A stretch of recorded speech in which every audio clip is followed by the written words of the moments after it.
ليبلوكم أيكم أحسن عملا وهو العزيز الغفور إن الله وملائكته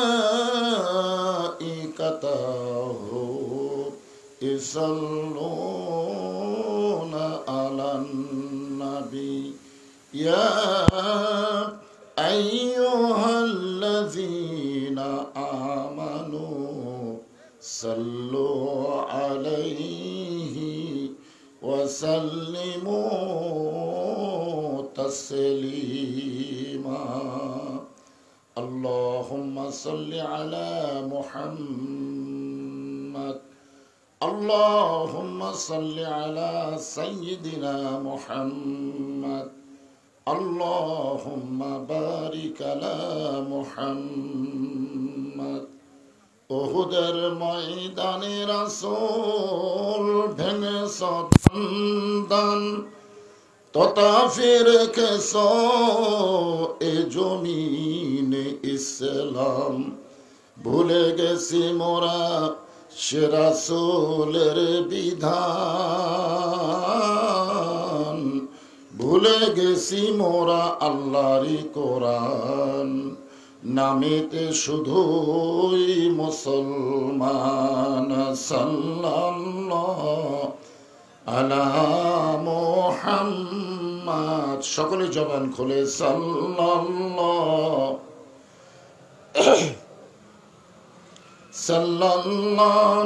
আলা মুহাম্মদ সাল্লাল্লাহু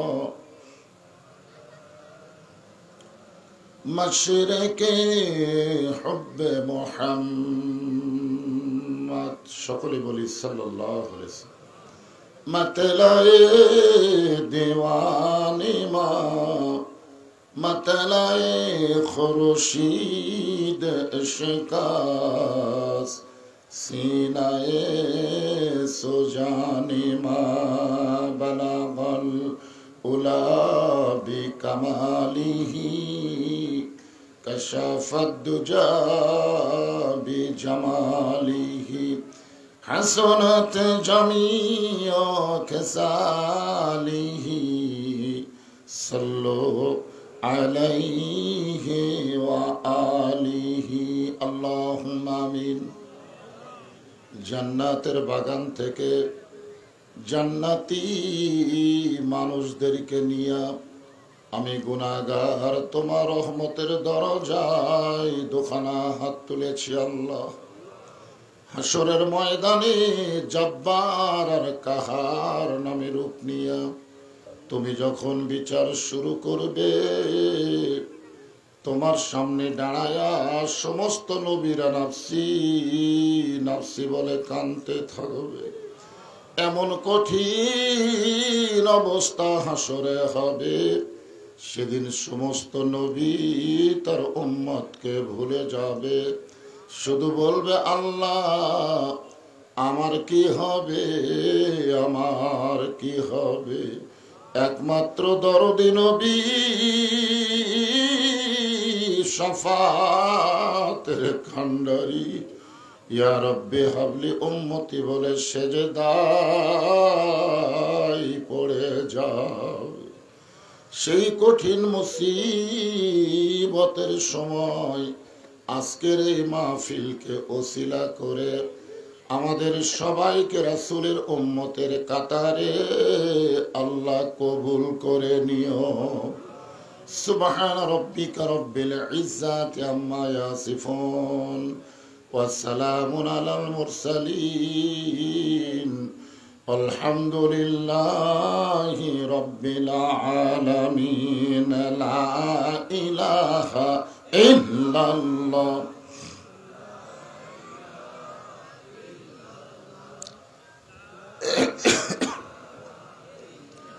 লা ইলাহা ইল্লাল্লাহ লা ইলাহা ইল্লাল্লাহ লা ইলাহা ইল্লাল্লাহ লা ইলাহা ইল্লাল্লাহ।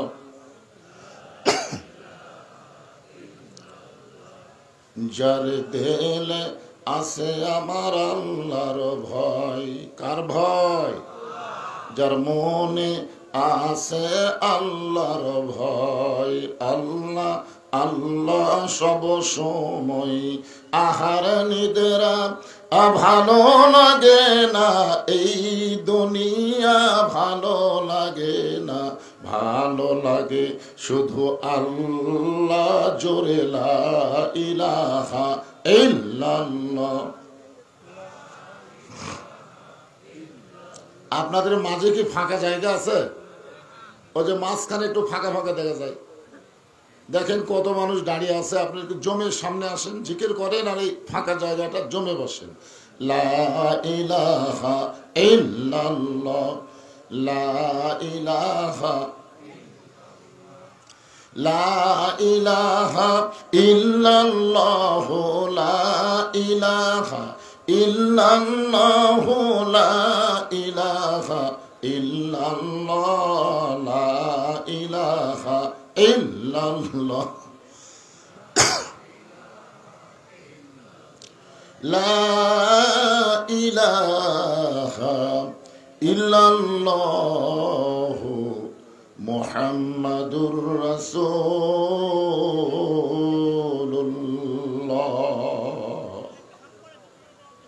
রাসূলের মহব্বতে জবান খুলে সমস্বরে সকলে বলবো সাল্লাল্লাহু আলাইহি ওয়াসাল্লাম।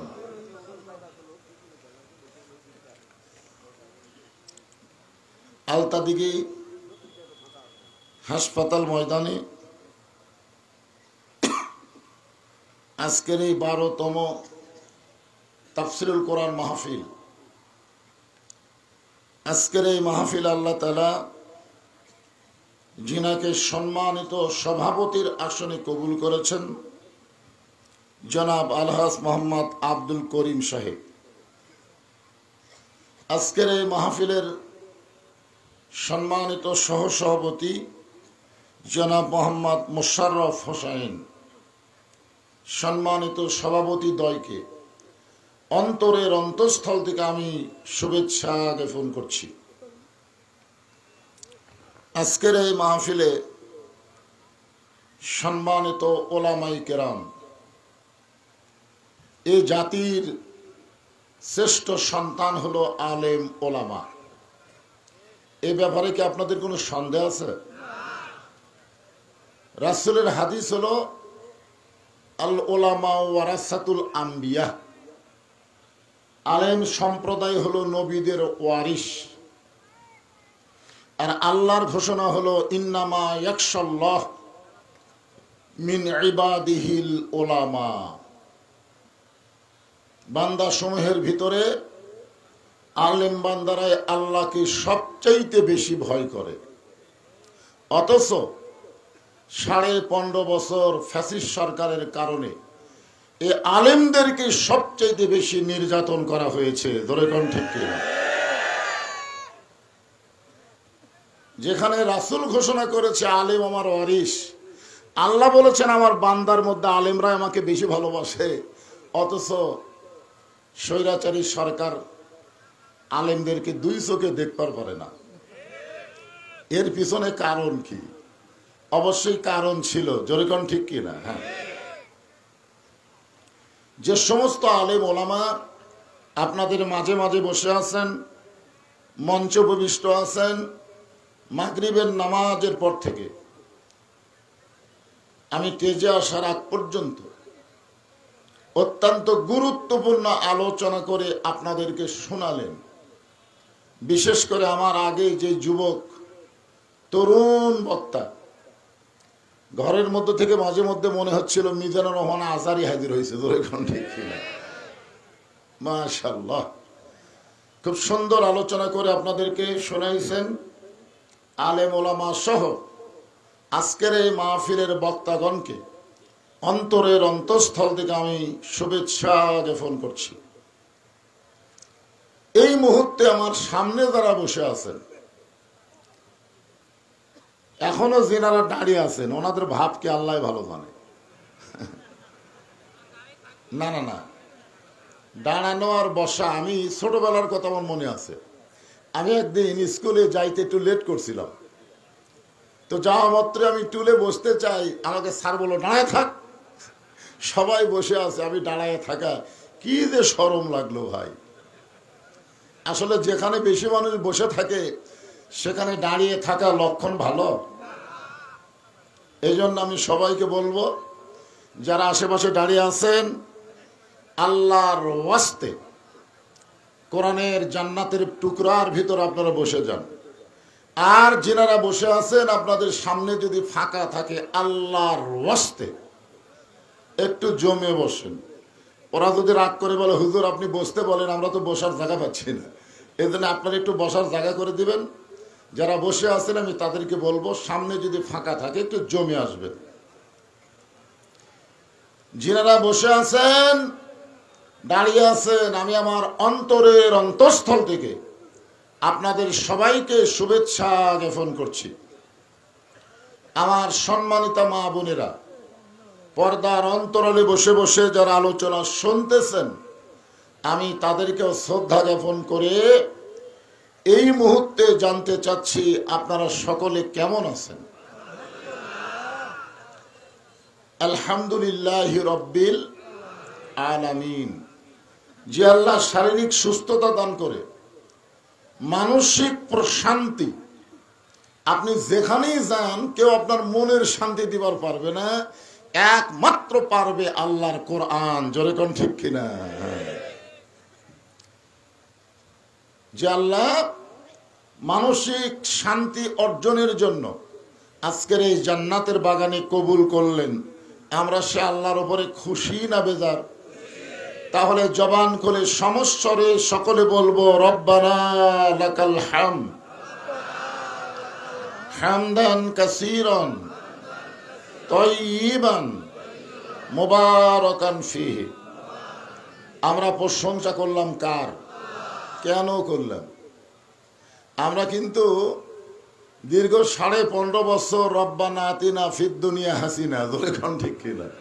হায় হায় রে, মনে হচ্ছিল না যে বাংলাদেশে আল্লাহ আছে। হাসিনা সব ক্ষমতা দখল করেছে, ধরে কোন ঠিক কিনা? আমরা বক্তারা ওয়াজ করবার গেলে চারিদিকে তাকায় ওয়াজ করা লাগে। আসলে আমাদের তাকান লাগবে কোন দিকে? আর আমরা না আল্লাহর দিকে তাকায়া আমরা দেখি পুলিশ আছে কিনা, র্যাব আছে কিনা, স্বৈরাচারী সরকারের ক্যাডার মঞ্চে আছে কিনা, এরকম দেখে দুঃখে আমাদেরকে ওয়াজ করা লাগতো। ঠিক কিনা বলেন? এখনকার সেই দেখা আছে? জালেমদের দেখা শেষ, আমরা দেখবো আলেমদের বাংলাদেশ। জোরে বলেন ঠিক কিনা? এজন্য আমরা সবাই আল্লাহর প্রশংসা করার পিছনে কারণ হলো আল্লাহ তাআলা আমাদেরকে দয়া করে রহম করে মুসলমানের ঘরে মুসলমান হিসাবে কবুল করেছেন। দেখছেন, একজন আমিন করলো, বাদ বাকি কথা কয় না। মনের ঘরে তালা দিয়া সাবিনিয়া আসেন সাই, আমি অধম সাধ্য কি তার হুকুম ছাড়া বাইরে যাই, হুকুম ছাড়া বাইরে যাই। গান বুঝবার পারলেন না? পারছেন? পারেন না। এরা মারিফতের গান। রুহের জগতে আল্লাহ আমাদের রুহগুলোকে এত ভালোবাসলেন যে হিন্দু বৌদ্ধ খ্রিস্টানদের ঘরে না পাঠায়া সরাসরি আমাদেরকে মুসলমানের ঘরে কবুল করলেন। আপনারা বলেন তো, এটা আল্লাহর দয়া আমাদের প্রতি বেশি না কম? হিন্দুদের উপর। আমি যখন কোরআনের আয়াত পড়ি তখন তো আমার মনে হয় অন্য জাতের উপর আল্লাহর কোনো দয়াই নাই, শুধুমাত্র দয়া মুসলমানের উপরে। আল্লাহ কোরআনে বলেন, ওয়ামাইয়াবতাগি গায়রাল ইসলাম দীনান ফালাই ইউকবালা মিনহু। আমরা যখন কবরে যাব 2 নম্বর প্রশ্ন হবে, আমার দীনুকা, তোমার দিন কি? ঠিক কিনা বলেন? আপনাদের কি মনে হয় হিন্দু বৌদ্ধ খ্রিস্টানদের কবরেও কি মুনকির নাকির যাবে? যাবে? কে কয় যাবে রে? যাবে কে কয় রে? যার ঈমান নাই তার কোনো হিসাবই নাই, বিনা হিসাবে আল্লাহ তাদের জাহান্নাম দিবে। তোর এখন কথা ঠিক কি না? যদি মুনকির নাকির বলে তোমার ধর্মের নাম কি, তখন কি বলবে? হিন্দু। এই জন্য আয়াতটার দিকে খেয়াল করেন, আল্লাহ বলতেছেন ইসলাম ছাড়া অন্য কোন ধর্ম কেউ যদি গ্রহণ করে সেই ধর্ম আমি আল্লাহর কাছে কবুল হবে না। আল্লাহর কাছে একমাত্র কবুলযোগ্য ধর্মের নাম কি? আর সেই ধর্মে আমরা জন্মসূত্রে, সুবহানাল্লাহ বলবেন না? কারণ অন্য ধর্মে জন্ম নিয়ে মুসলমান হওয়া খুবই কঠিন। যার প্রমাণ হলো নবীর চাচা আবু তালেব, যিনি নবীকে দীর্ঘদিন লালন পালন করেছেন, নিজের চোখে নবীর সবকিছু দেখছেন। সুবহানাল্লাহ বলেন। আবু তালেব বলেছেন আমি আমার ভাতিজাকে লালন পালন করেছি, কিন্তু পেশাব পায়খানা কোথায় করে আমি চাচা হয়েও কোনোদিন খোঁজ পাইনি। সুবহানাল্লাহ বলেন না? আমি কোনোদিন আমার ভাতিজার এই বুকের পশমটাও দেখার সৌভাগ্য হয়নি। নিজ কেমন ভাবে গোপন করে রাখতেন আল্লাহর নবী, যিনি লালন পালন করেছেন দীর্ঘ অনেক বছর। আবু তালেব যখন মৃত্যুর বিছানায়, রাসূল চিন্তায় পড়ে গেলেন, যিনি আমাকে এত দরদ দিয়ে লালন পালন করলেন। আমরা সকলেই জানি আমাদের নবী জন্মের আগেই বাবা হারাছে। জোরে কোন ঠিক কিনা? শিশুকালে মইরা গেছে মা, গর্ভে থাকতে মরছে পিতা, নবী চোখে দেখলেন না। নবী মাঝে মধ্যে সাহাবীদের বলতেন, মাঝে মধ্যে, যে আমার চাচাকে আমি বাবার মতোই সম্মান করি। যেদিন থেকে আমার চাচা আবু তালেব আমার দায়িত্ব নিছে, আমি সেদিন থেকে বুঝবারই পারি না যে আমার বাপ নাই। সুবহানাল্লাহ বলবেন না? যিনি বাপের দরদ দিয়ে নবীরে লালন পালন করেছেন, সেই চাচা জাহান্নামে যাক, এটা কি নবী চায়? চাচার কাছে গিয়ে বললেন, চাচা মরেই যখন যাবেন আর তো আপনি বিছনা থেকে উঠতে পারবেন না, আপনার দেহের শক্তিও নাই, বিছনা থেকে উঠে বসবেন এই ক্ষমতাও আল্লাহ কাড়ে নিছে। এই মুহূর্তে শুধু একবার বলেন লা ইলাহা ইল্লাল্লাহ মুহাম্মদ রাসূলুল্লাহ, আমি রাসূল ওয়াদা করতেছি আপনাকে হাত ধরে জান্নাতে পৌঁছে দেব। এত বড় কথা বলার পরেও আবু তালেব বললেন, বাজান মরেই যখন যাচ্ছি বাপ দাদার ধর্ম ছাড়বো না। এখান থেকে প্রমাণ হলো যে যে ধর্ম অনুসরণ করে ওই ধর্মকেই এক নম্বর মনে করে। ধরে কোন কথা ঠিক না? মনে করলে তো হবে না বাজান, কারণ ধর্মের মালিক কে? সে আল্লাহ যখন ঘোষণা করলেন কোন ধর্ম চলবে না, একটাই চলবে, সেটার নাম হলো ইসলাম। ইন্নাদ দীনা ইনদাল্লাহিল ইসলাম। আমাদেরকে সেই ইসলামের মধ্যে আল্লাহ কবুল করেছেন। খুশি না বেজার? তাহলে জবান খুলে সকলে বলবো আলহামদুলিল্লাহ। আছেন আমার মুক্তার, আছেন আমার বারিস্টার, সেই বিচারের হাইকোর্টেতে তিনি আমায় করবেন পার। আমি পাপী রাসূল সাবিন্দা। কি ভাগ্য আমাদের! দেখছেন, মুসলমানের ঘরে জন্ম নিলাম আর ভাগ্য গুণে এমন একটা নবী পেলাম। রাসূল বলেছেন ঈমান নিয়ে যদি কবর আসতে পারো, যত পাপ করো কোনো টেনশন নেই, খালি ঈমান নিয়ে যদি মরবার পারো, আমি রাসূল বলতেছি তোমাকে বাহিরে রাইখা আমি নবী জান্নাতে প্রবেশ করব না। কি নবী রে! এই জন্য তো আমরা দরুদে বললাম আল্লাহুম্মা সাল্লি আলা মুহাম্মদ, আল্লাহুম্মা সাইয়্যিদিনা মুহাম্মদ। আমাদের নবী শুধু আমাদের নবী না, আমাদের নবী ছিলেন আমাদের নেতা।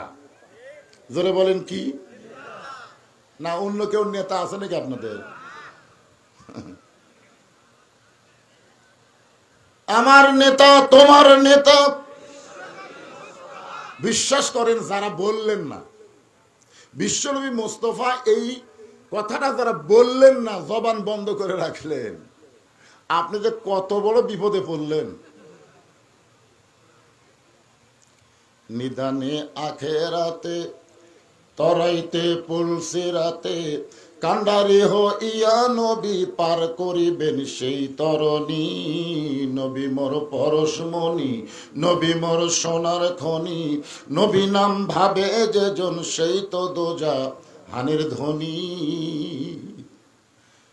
আমার নেতা তোমার নেতা এখনো হলো না। ফেরেশতারা যদি যায় কয় আল্লাহ মেম্বার যদি ভোট পাস করে এর চাইতে জোরে স্লোগান দেয়। আর বিশ্ব নেতার এটা একটা স্লোগান হলো আপনারা যদি না দেন আমার আপত্তি নাই, শেষ চান্স। এইবারে যারা জবান বন্ধ রাখবেন বিশ্বাস করেন মরার একদিন আগে আল্লাহ আপনার জবান কেড়ে নিবে। মানে সব ঠিক আছে, জবান নেই। অথচ আল্লাহ রাসূল বলেছেন কোন ব্যক্তি যদি সারা জীবন পাপ করে আর মৃত্যুর সময় কলেমা পড়তে পড়তে যদি মারা যায়, আমি রাসূল ওয়াদা দিলাম আল্লাহ তার জীবনের সব গুনাহ মাফ করে দেয়। তাহলে মরার সময় কলেমার জিকিরকে আমাদের জবানের জারি রাখতে চাই, এই জন্যই শেষ চান্স। গলা খাকারে দেন তো দেখি।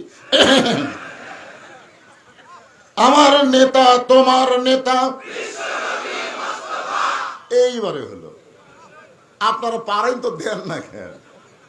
মানে দুনিয়ার সাধারণ মানুষকে নেতা বানায় স্লোগান দিতে দিতে আমাদের সব শেষ। যাদেরকে নেতা বানালেন আপনাদের ফেলে থুয়া পলে গেল, এরপরেও কি বুঝ আসে না?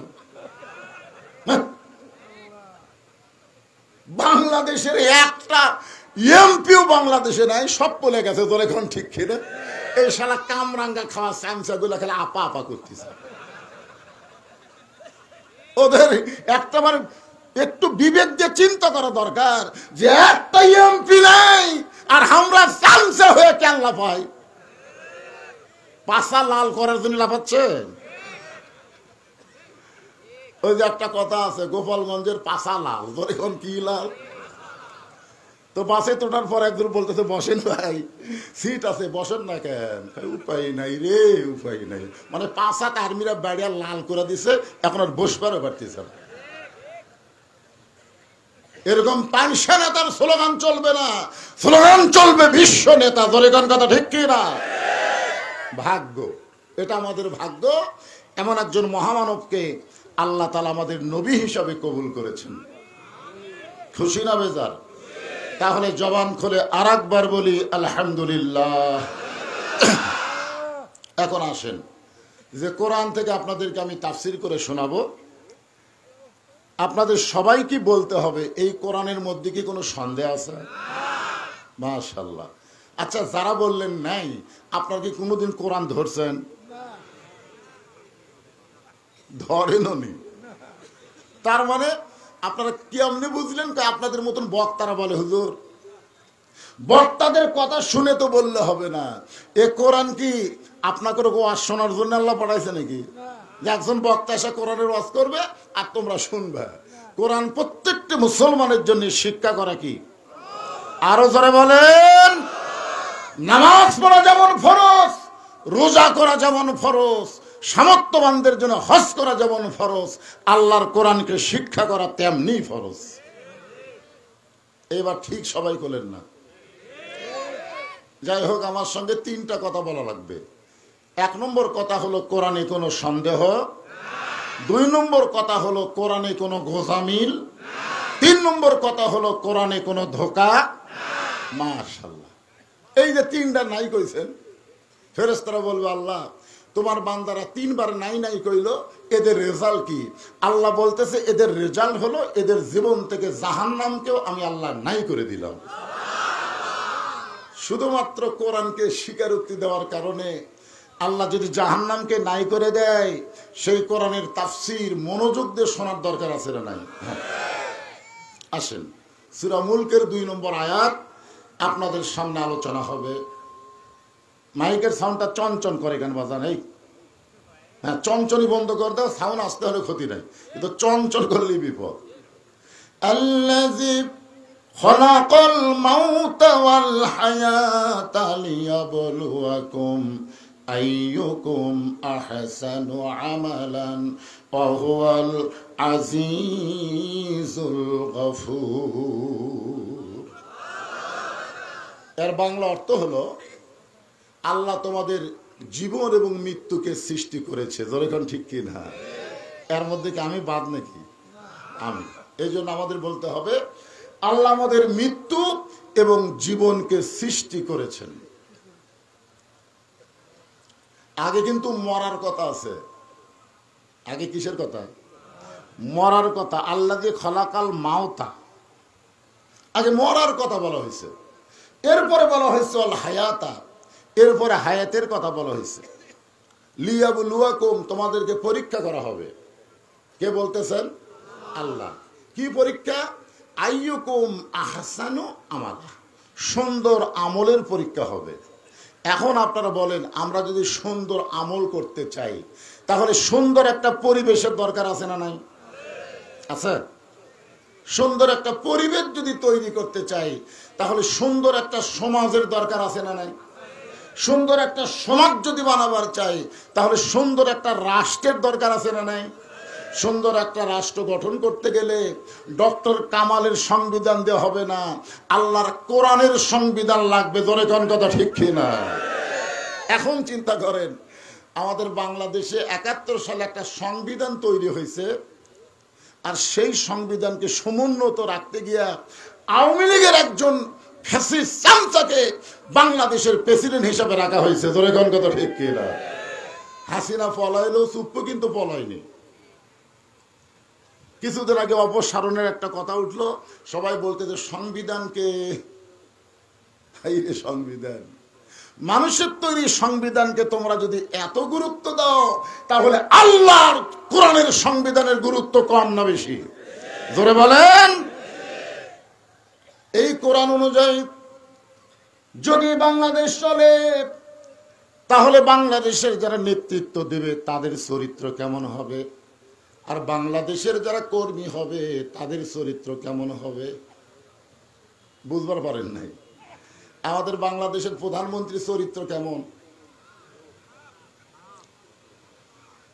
এতগুলো মানুষকে যে হত্যা করলো, হত্যা করার নির্দেশ দিল, সেনাপতি বলল আর মারা যাবে না।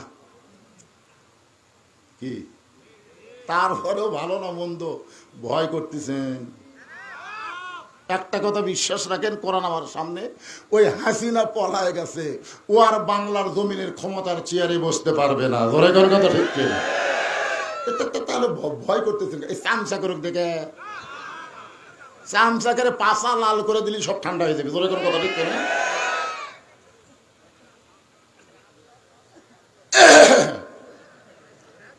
একটু মনোযোগ দিয়ে শুনবেন। আল্লাহর কোরআন দিয়ে যখন বাংলাদেশ চলবে, এই বাংলাদেশের নেতা কেমন হবে? বাংলাদেশের মতন ৯৬টা দেশের খলিফা হলেন হযরত ওমর। আমাদের বাংলাদেশের মতন কয়টা? ৯৬টা দেশের খলিফা হযরত ওমর। জুমার দিনে মসজিদে খুতবা দিচ্ছেন, পবিত্র জুমার দিনে মসজিদে খুতবা দিচ্ছেন। এমন সময় এক মুসল্লি দাঁড়িয়ে বলতেছে, আমির আল মুমিনিন, আপনার খুতবা শুনবো না। ওমর ফারুক বলতেছে, ভাই আমার খুতবার কি উচ্চারণে ভুল হচ্ছে না আমার সুর শক্তি কম? কি জন্য তুমি আমার খুতবা শুনবা না? বলে, খুতবা না শোনার কারণ হলো আমাদেরকে খাটো পাঞ্জাবি দিয়ে আপনি লম্বা জুব্বা পরে খুতবা দিচ্ছেন। বাইতুল মাল থেকে আমারে খাটো পাঞ্জাবি দিলেন, আর আপনি কি লম্বা একটা জুব্বা পরে খুতবা দিচ্ছেন। যতক্ষণ লম্বা জুব্বার কাহিনী না বলবেন ততক্ষণ আপনার খুতবা আমরা শুনবো না। বাংলাদেশের মতন কয়টা দেশ চিন্তা করছেন? আমাদের এমপি যদি, আপনাদের এমপি যদি এরকম কথা বলেন, ভাই আমি ১০০টা ভাতই পাই না, বাজারের যে জিনিসপত্রের দাম, আর তুমি এইরকম দামি গাড়ির চড়ে ঘুরে বেড়াও, কোয়া মাত্রই আপনাকে জেলত দিবি। ধরে কোন কথা ঠিক কিনা? অর্ধ পৃথিবীর খলিফা আল্লাহর কোরআন দিয়ে রাষ্ট্র চলায় বলে নিজের কোনো কথা চলবে না, কথা হবে কেবল মাত্র ওমর ফারুক লক্ষ্য করে দেখেন, সমস্ত সাহাবী ওই মুসল্লি সাহাবীর সাথে একমত। ওমর ফারুকের পক্ষে কেউ নাই। এমন সময় 30 পারা কোরআনের হাফেজ, 6 লক্ষ হাদিসের হাফেজ আব্দুল্লাহ ইবনে ওমর। ওমর ফারুকের একটা ছেলে ছিল, নাম হলো আব্দুল্লাহ। ধরে বলেন নাম কি? আব্দুল্লাহ কিন্তু 30 পারা কোরআনের হাফেজ। আপনার বলেন তো, নেতার ছেলে কিসের হাফেজ? আর আমাদের নেতার ছেলে কিসের হাফেজ? জানে আমার বাপ এমপি আছে, যত টাকা মারতেছে খালি মশান। জোরে কোন কথা ঠিক কি না? শুধু 30 পারা কোরআনের হাফেজ না, 6 লক্ষ হাদিসের হাফেজ। ওমর ফারুকের কাছে গিয়ে বলতেছেন, রে নবীর সাহাবীরা, তোমরা খাটো পাঞ্জাবি হলেও তো নতুন কাপড় পরে নামাজ পড়তে আইছো, আমার পরনে তাকায় দেখো, আমার পরনে নতুন কোনো কাপড় নাই। উসমান গনি বলে, আব্দুল্লাহ, সবাই নতুন কাপড় পরে জুমার নামাজ পড়তে আসলো, আর তুমি কেন নতুন কাপড় পরো নাই? আব্দুল্লাহ বলতেছে, আমি যদি নতুন কাপড় পরতাম তাহলে আমার বাবার জুব্বা লম্বা হতো না। আমি যদি নতুন কাপড় পরতাম তাহলে বাবার এই জুব্বা লম্বা হতো না। আব্দুল্লাহ বলে, রে নবীর সাহাবী, তোমরা যেদিন থেকে আমার বাবাকে মদিনার খলিফা বানাইছো সেদিন থেকে তোমরা ঘুমাও, কিন্তু আমার বাবা রাত্রিবেলা ঘুমাই না। ওমর ফারুক গভীর রাত্রে যখন বাড়ির থেকে বের হচ্ছেন, বউ বলে, কে গো, আমার একসঙ্গে ঘুমাবার চাই। ওমর ফারুক বলে, খলিফা হওয়ার আগে বহুদিন একসঙ্গে ঘুমাইছি, কিন্তু যেদিন থেকে দায়িত্ব পেয়েছি আর ঘুমান যাবে না। ফোরাতের কোলে একটা কুত্তাও যদি না খেয়ে মারা যায়, আল্লাহ ওমর ফারুককে ছাড়বে না। কি ভয়! দায়িত্ব যখন বাংলাদেশের ইসলামী দলদেরকে দেওয়া হচ্ছে, প্রত্যেকটা জেলার আমির ছোট বাচ্চার মতন কাঁদতেছে। ধরে কোন কথা ঠিক কি না?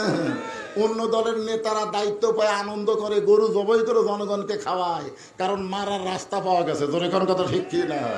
আর আল্লাহর কোরআনের দল যারা করে, দায়িত্ব দেওয়ার পরে তাদের চোখ দিয়ে দর দর করে পানি পড়ে, কারণ দায়িত্ব একটু কম বেশি করলে আল্লাহর আদালত তাকে ছাড়া হবে না। ধরে কোন কথা ঠিক কি না? আব্দুল্লাহ বলতেছে, রে নবীর সাহাবীরা, তোমরা যখন সবাই ঘুমায় থাকো তখন আমার বাবা চুপি চুপি মদিনার অলি গলি ঘুরতে থাকে, মানুষগুলো কেমনে আছে এটা দেখার জন্যে। গভীর রাত্রে হযরত ওমর দেখে মদিনার মরুভূমিতে তাঁবুর ভিতরে বাচ্চা কাঁদতেছে, বারবার বলতেছে, মা ক্ষুধা লাগছে, তাড়াতাড়ি খাবার দাও। মা বলতেছে, বাবা একটু ধৈর্য ধরো, গোশত সিদ্ধ হলেই তোমাদের খাবার দিব। ওমর ফারুক একটু নিকটে গিয়ে চিন্তা করলেন, দুমবার গোশত হলে 8 ঘন্টার বেশি লাগবে না, উটের গোশত হলে 1 ঘন্টার উপরে লাগবে না।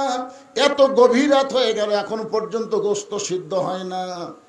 এইটা কেমন মা, এইটা কেমন মা? ওমর ফারুক লোকমা দিয়ে বললেন, মা, তোমার অন্তরে কি কোনো দয়া মায়া নাই? তোমার বাচ্চাগুলো ক্ষুধার যাতনায় কাঁদতেছে, আর এখন পর্যন্ত তোমার গোশত সিদ্ধ হয় না। মেয়েটা বলে, পথিক, আমার বাড়ি হলো ইয়ামিন দেশে, আমি আইছিলাম খলিফা ওমরের কাছে আমার 2টা এতিম বাচ্চাকে নিয়ে, কিন্তু বিকেলবেলা ওমরের দরবারে এত মানুষের ভিড়, আমি ভিড় ঠেলে একটা মহিলা মানুষ যাবার পারলাম না। আমি মনে করেছিলাম আগামীকাল সকালবেলায় ওমরের দরবারে যাব।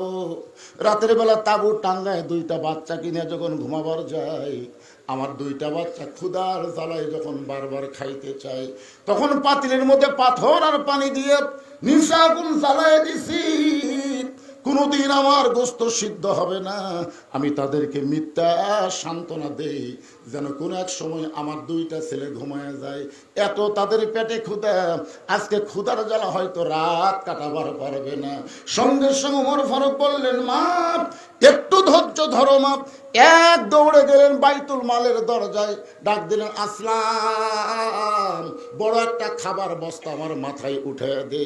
আসলাম বলতেছে, আমির আল মুমিনিন, আমি হলাম চাকর, আর আপনি হলেন আমার মনিব, আপনি হলেন অর্ধ পৃথিবীর খলিফা, কোথায় খাবার বস্তা নিয়ে যাওয়া লাগবে হুকুম করেন। ওমর ফারুক বলে, আসলাম রে, একজনের পাপের বোঝা আর একজন মাথায় নেবে না, দে আমার মাথায় উঠে দে। বস্তা যখন মাথায় তুলে দেওয়া হয়, নাই। ওমর ফারুক এত জোরে দৌড় মারতেছে, পিছন দিক থেকে আসলাম কান্দের বলা আমিরুল মুমিনিন, মাথায় বোঝায় খাদ্য নিয়া, যদি আপনি পড়ে যান আপনার বড় কষ্ট হবে। ওমর বলে আসলাম রে, সময় মতো যাবার যদি না পারি তাহলে জাহান্নামের আগুনকে আল্লাহ পুড়ায় ফেলবে। এই উমরকে আল্লাহ জাহান্নামের আগুনে পুড়ায় ফেলবে। এক দৌড়ে বস্তা নিয়ে বললেন, মা তাড়াতাড়ি রুটি তৈরি করো, হালুয়া তৈরি করো। মেয়েটা রুটি হালুয়া যখন তৈরি করে ওমরের হাতে দেয়, ওমর ফারুক দুইটা এতিম বাচ্চাকে দুই উরাতের উপরে নিয়ে,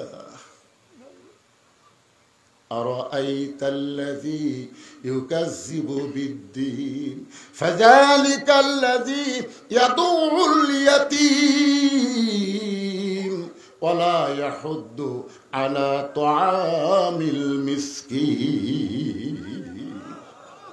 রুটি ছিঁড়ে হালুয়া যখন দুইটা এতিম বাচ্চার মুখে দেয়, দুইটা বাচ্চা ওমর ফারুকের দিকে ফ্যাল ফ্যাল করে তাকায় থাকে। ওমর ফারুক বলে, বাজান রুটি খাও আর আমার মুখের দিকে বারবার কেন তাকাও? দুইটা বাচ্চা বলে, কে গো আপনি? এই গভীর রাত্রে বাবার দরদ দিয়া আমাদেরকে এত উপকার করতেছেন।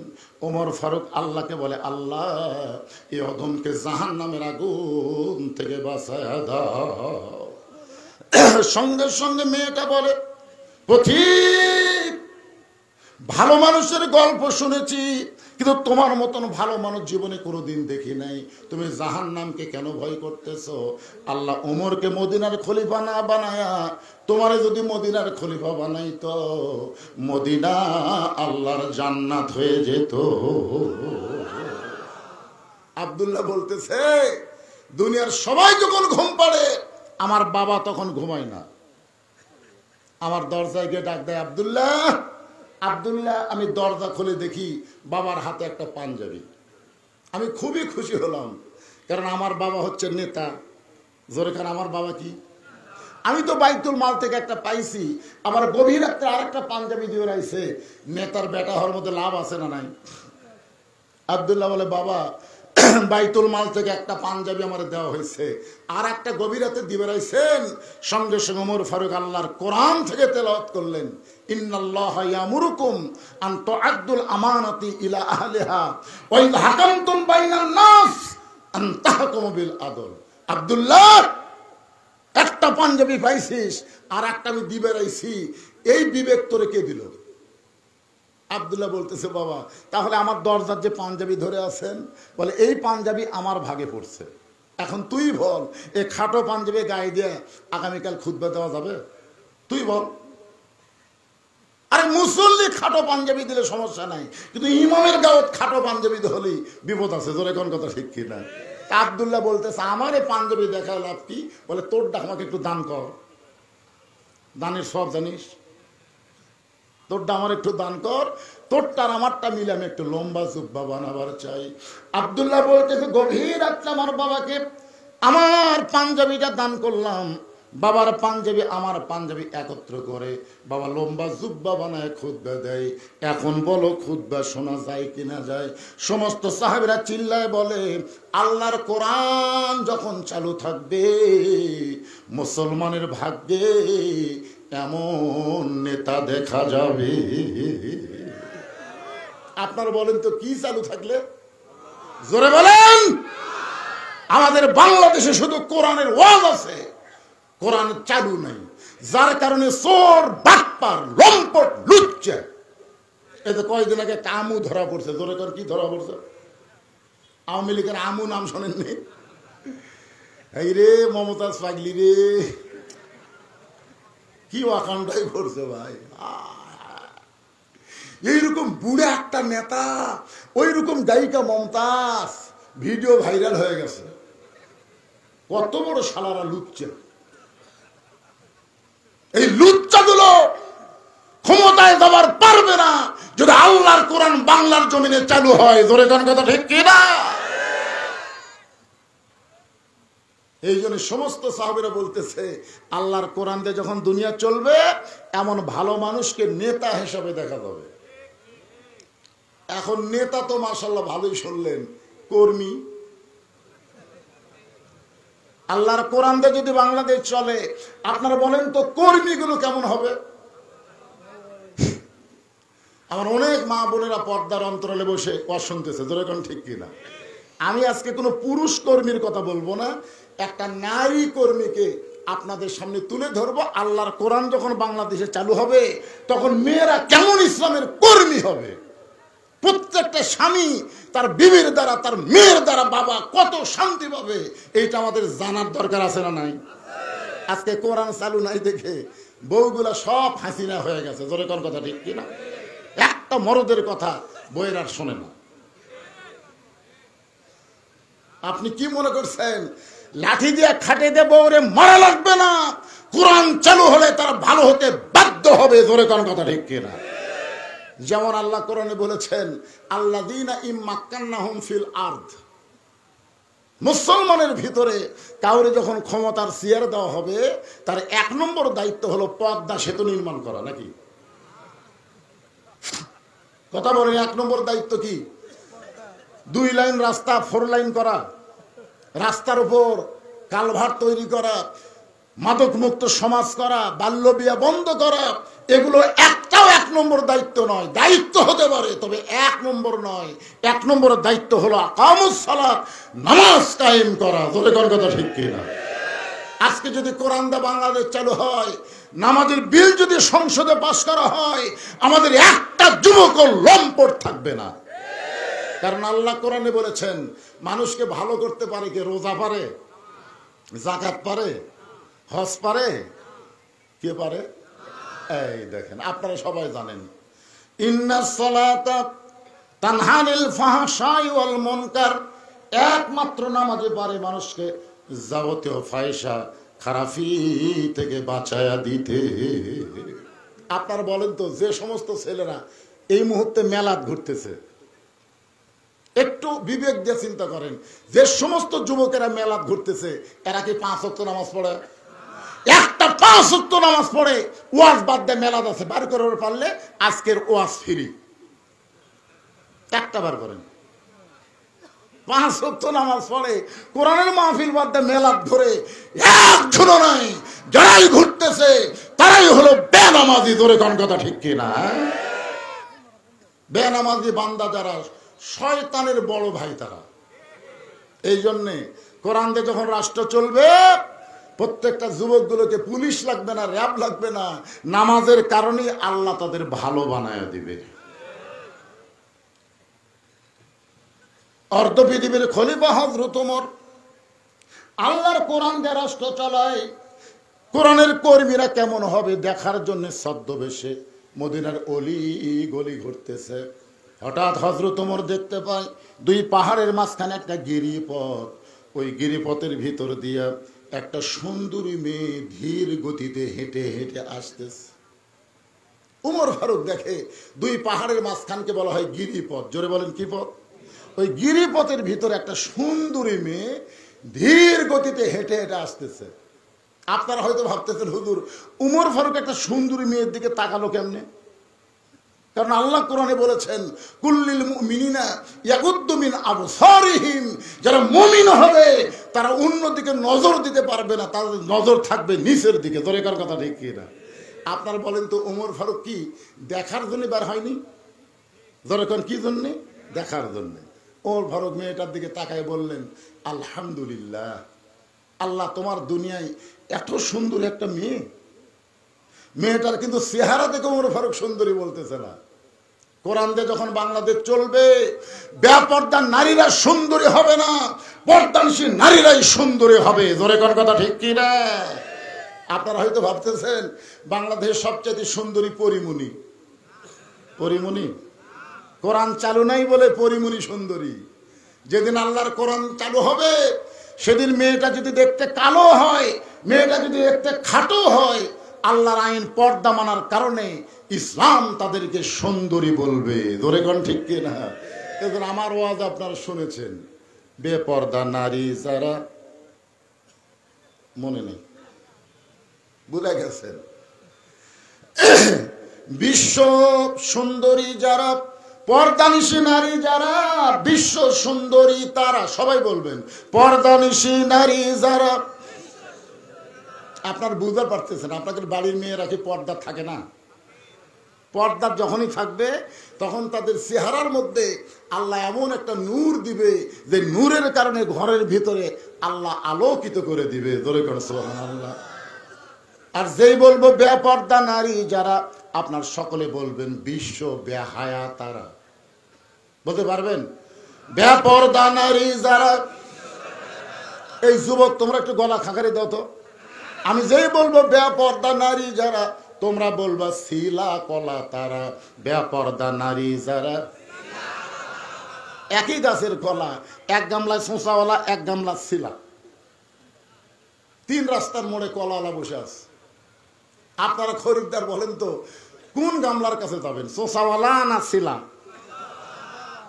কলাওয়ালা কিন্তু বলতে ভাই একই গাছের কলা রে, তো শিলা খাইলে নিলে অসুবিধা কি? তখন বলে ভাই শিলা কলা আমি টাকা দিয়ে কিনি না। তো তুমি কি কলা শিলা খাও না? শিলাই খাই, কিন্তু আমার আগে কেউ ছিললে সেটা আমি নেই না, কারণ আমি খাওয়ার আগে ধুলাবালি মশামাছি পড়ার কারণে ওইটা খাওয়ার অনুপযুক্ত হয়েছে। ধরে কোন কথা ঠিক কিনা?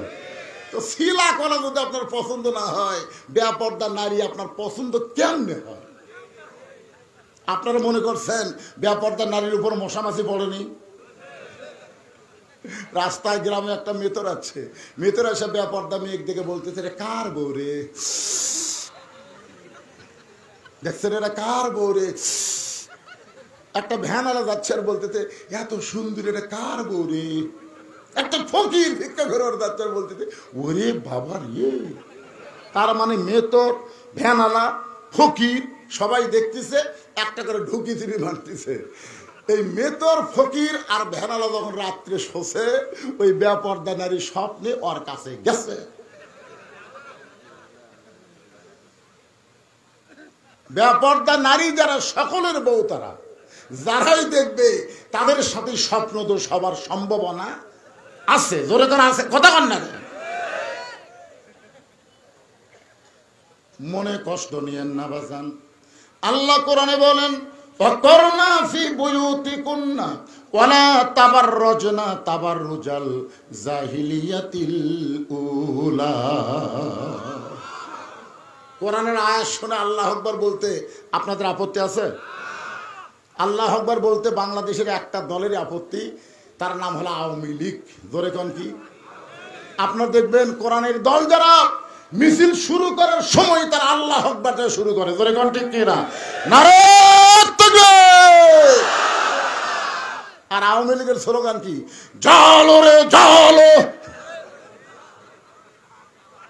প্রথম স্লোগান হচ্ছে জালো রে জালো, আর শেষকার স্লোগান হলো জয় বাংলা। জন্ম নেওয়ার সময় আমাদের ডান কানে আল্লাহ আকবার আযান হয়েছে, বাম কানে আল্লাহ আকবার আকামত হয়েছে। মরে যাওয়ার পরে আমাদের লাশটা সামনে নিয়ে জানাজায় বলা হবে আল্লাহ আকবার। জোরে কোন ঠিক কি না? তা আমরা কি আল্লাহ আকবরের বিরুদ্ধে না পক্ষে? কারা কারা আল্লাহ আকবরের পক্ষে? 2 হাত তোলে। লিল্লাহি তাকবীর। একটু জিকির করেন লা ইলাহা। যে পোকা পড়ে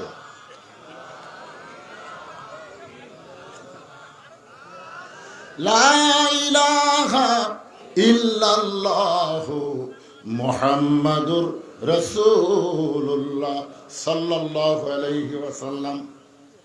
বাগান একটু মনোযোগ দিয়ে শুনবেন। উমর ফারুক যে মেয়েটাকে সুন্দরী বলতেছে, ওই মেয়েটা আপাত মস্তক আল্লাহর আইন পর্দা। মেয়েটার নিকটে গিয়ে বলতেছেন মা, এই নির্জন পথে তুমি একা একা চলতেছ, তোমার সামনেও কোনো মানুষ নাই, পিছনেও কোনো মানুষ নাই, তোমার অন্তরে কি ভয় ডর লাগতেছে না? মেয়েটা বলে পথিক, তুমি কি হযরত উমরকে চেনো? সুবহানাল্লাহ। মেয়েটা কাকে বলতেছে? হযরত উমরকে লক্ষ্য করে বলে পথিক, তুমি কি হযরত উমরকে চেনো? যদি হযরত উমরকে চিনতা তাহলে এরকম বেয়াসাইদা কথা বলতা না। উমর ফারুক বলতেছে মা কি বেয়াসাইদা?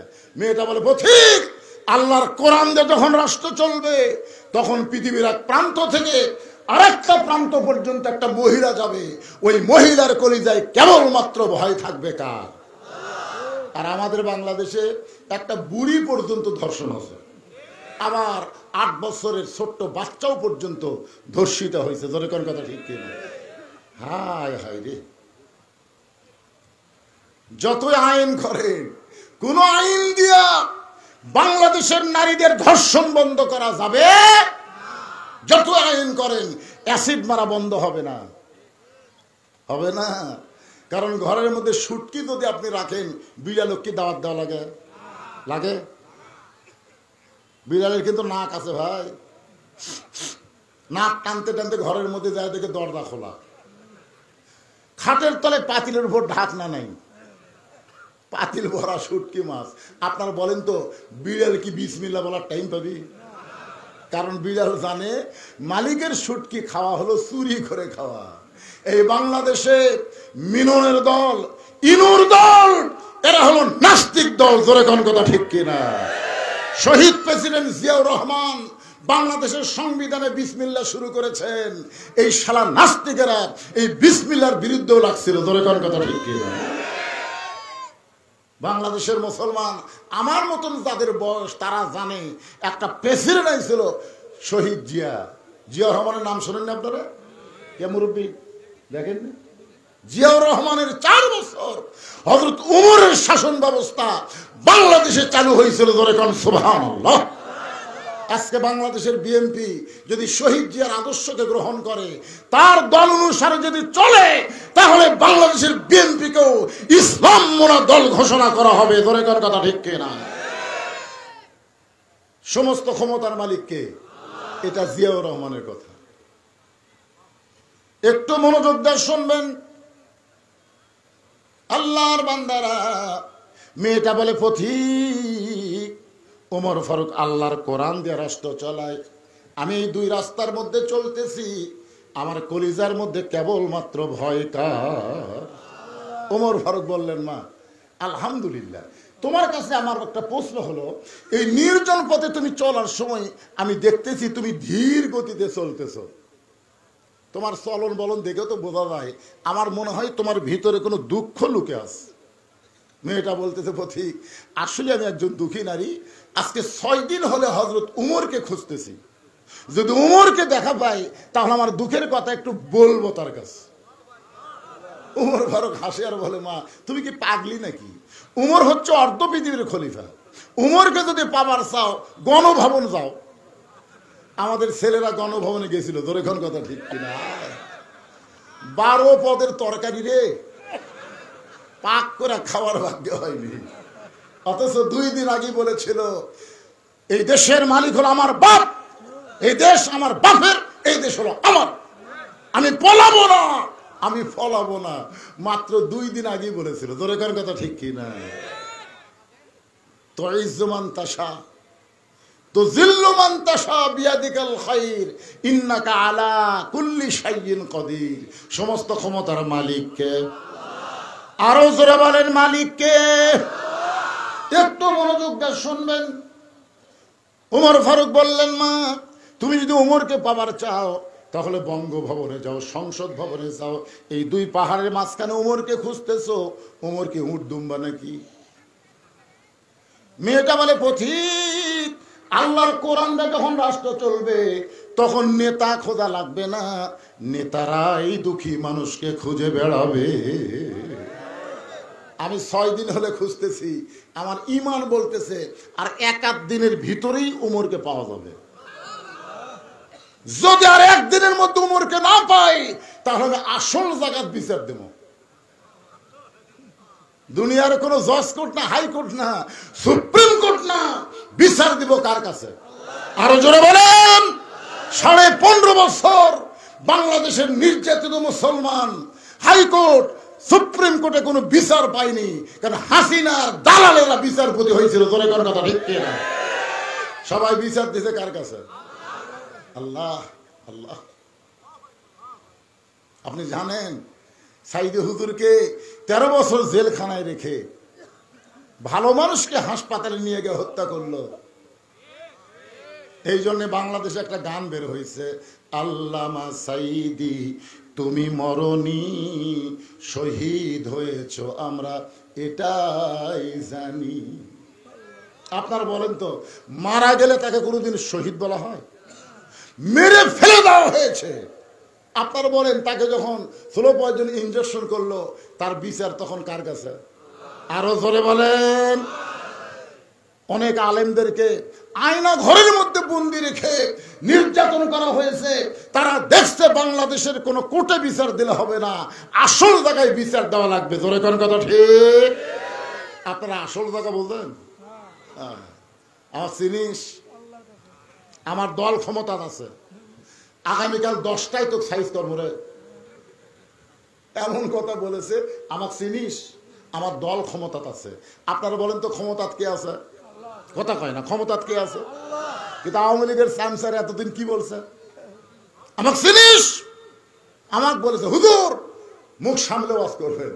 একটাই মাত্র বক্তা আমি ছিলাম, প্রত্যেকটা মাহফিল আমি ডাইরেক্ট হক কথা বলবার না পারলো অ্যাঙ্গেলে বলেছি। আপনারা বুঝবার পারছেন? তোর এখন কথা ঠিক কিনা? আমার হক কথা কিন্তু বন্ধ হয়নি। এক সময় মহাদেবপুর আমার ওয়াজ বন্ধ করে দেওয়া হয়েছিল। এই শালা সলিম, জোরে বলেন নাম কি? এই শালা সলিম আমার ওয়াজ বন্ধ করে দিল। আপনারা আমার ওয়াজ শুনবেন পাগল, কিন্তু আমাকে ঢুকতে দেওয়া হবে না। আপনাদের মনে নাই? জোরে করেন মনে নাই? একটু চিন্তা করেন, বিচার কার কাছে? আগামীকাল সকাল 10টায় তো সাইজ কর্ম রে। ওই এখন বাড়ি গিয়ে রাত্রেবেলা কাঁদতেছে। বউ বলে, কান্দেন কেন? বলে সকাল 10টায় আমাকে সাইজ করবি। বউ মুসকে মুসকে হাসে আর কয়, সকাল 10টায় সাইজ করবি আর এখনই কান্দেন? এই দেশে কি বিচার নাই? আপনি সিআরএম লোক বিচার দেন যে আপনাকে সাইজ করবার চাচর বিচার করবে। স্বামী আরো মুসকে মুসকে হাসে। বউকে হাসেন কেন? এখনই কানলেন আবার হাসতেছেন কেন? বলে তোর কথা শুনে, তুই যে বললি দেশে কোনো বিচার নাই। 6 বছর ন্যাংরামের চাষ করছে। জ্যৈষ্ঠ মাসে দেখতে গেছে আম পাকছে কিনা, যাই দেখে গাছের ডালে বসে এক ছোট্ট বাচ্চা আম পাড়তেছে আর ব্যাগের মধ্যে তুলতেছে। বাগানের মালিক বলে, আমি খাই নাই, বছর কেউ খাই নাই, আর তুই আমার কাছে ধরে আম পাড়তেছিস, তোর বাপক যা বিচার দেবো রে। ছেলে খালি মুসকি মুসকি হাসে। বাগানের মালিক বলে, হাসিস কেন? বলে, আমার বাবা কোথায় খুঁজবার যাবেন? আমার বাবাও তো আর এক গাছ চড়ছে, গাছের নিচে বসে কান্দের। বলে, আল্লাহ বিচার দিব কার কাছে রে? বেটাও চোর, বাপও চোর। আমাদের বাংলাদেশ তেমন একটা দেশ হয়েছিল, তোর কোন কথা ঠিক কিনা? এখন বলতেছে যে বেটা আমাকে আগামীকাল সকাল 10টায় সাইজ করবে, ওই চেয়ারম্যানেরই চামছে। তাহলে চেয়ারম্যানের কাছে বিচার দিয়ে লাভ আছে? বউ বলে, তাহলে আপনি কার কাছে কাঁদতেছেন? স্বামী বলতেছে, আসল জায়গা। আপনাদের অন্তরে কি ভয় হয় না? আসল জায়গা।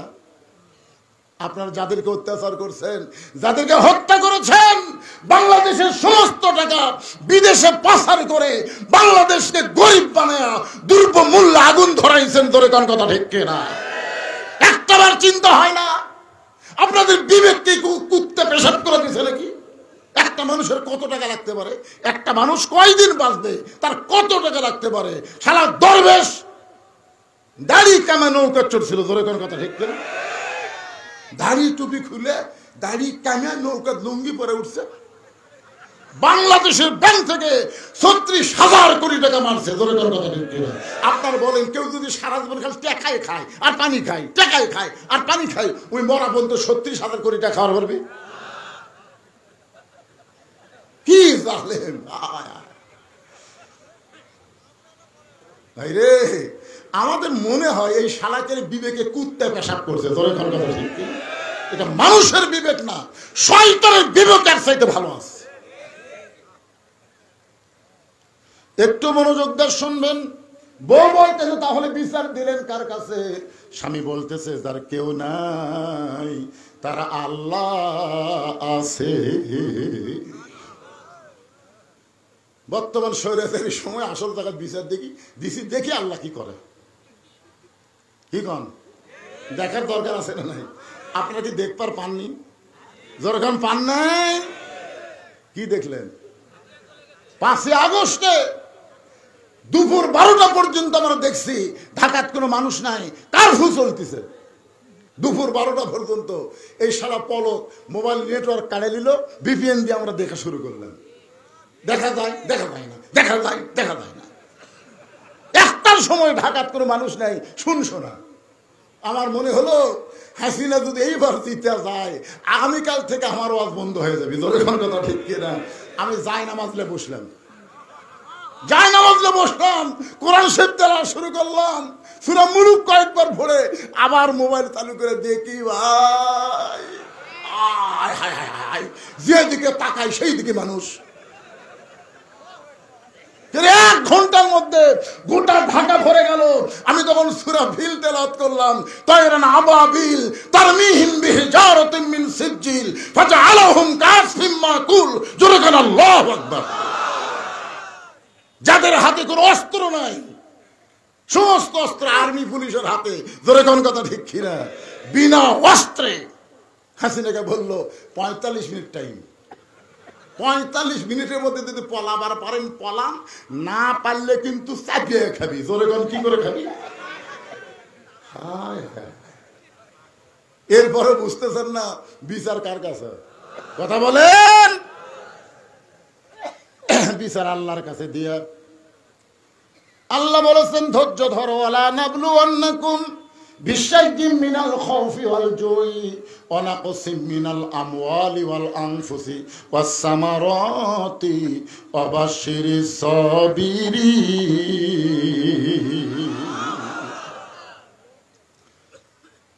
আর বউ গোসলখানা, টাইসালা গোসলখানা, তো ওই গোসলখানা যে বেটা হুমকি দিতে সকাল 10টার তো সাইজ করবো, ওর বউ দুপুর বেলা ওর প্যান্ট শার্ট পরিষ্কার করছে।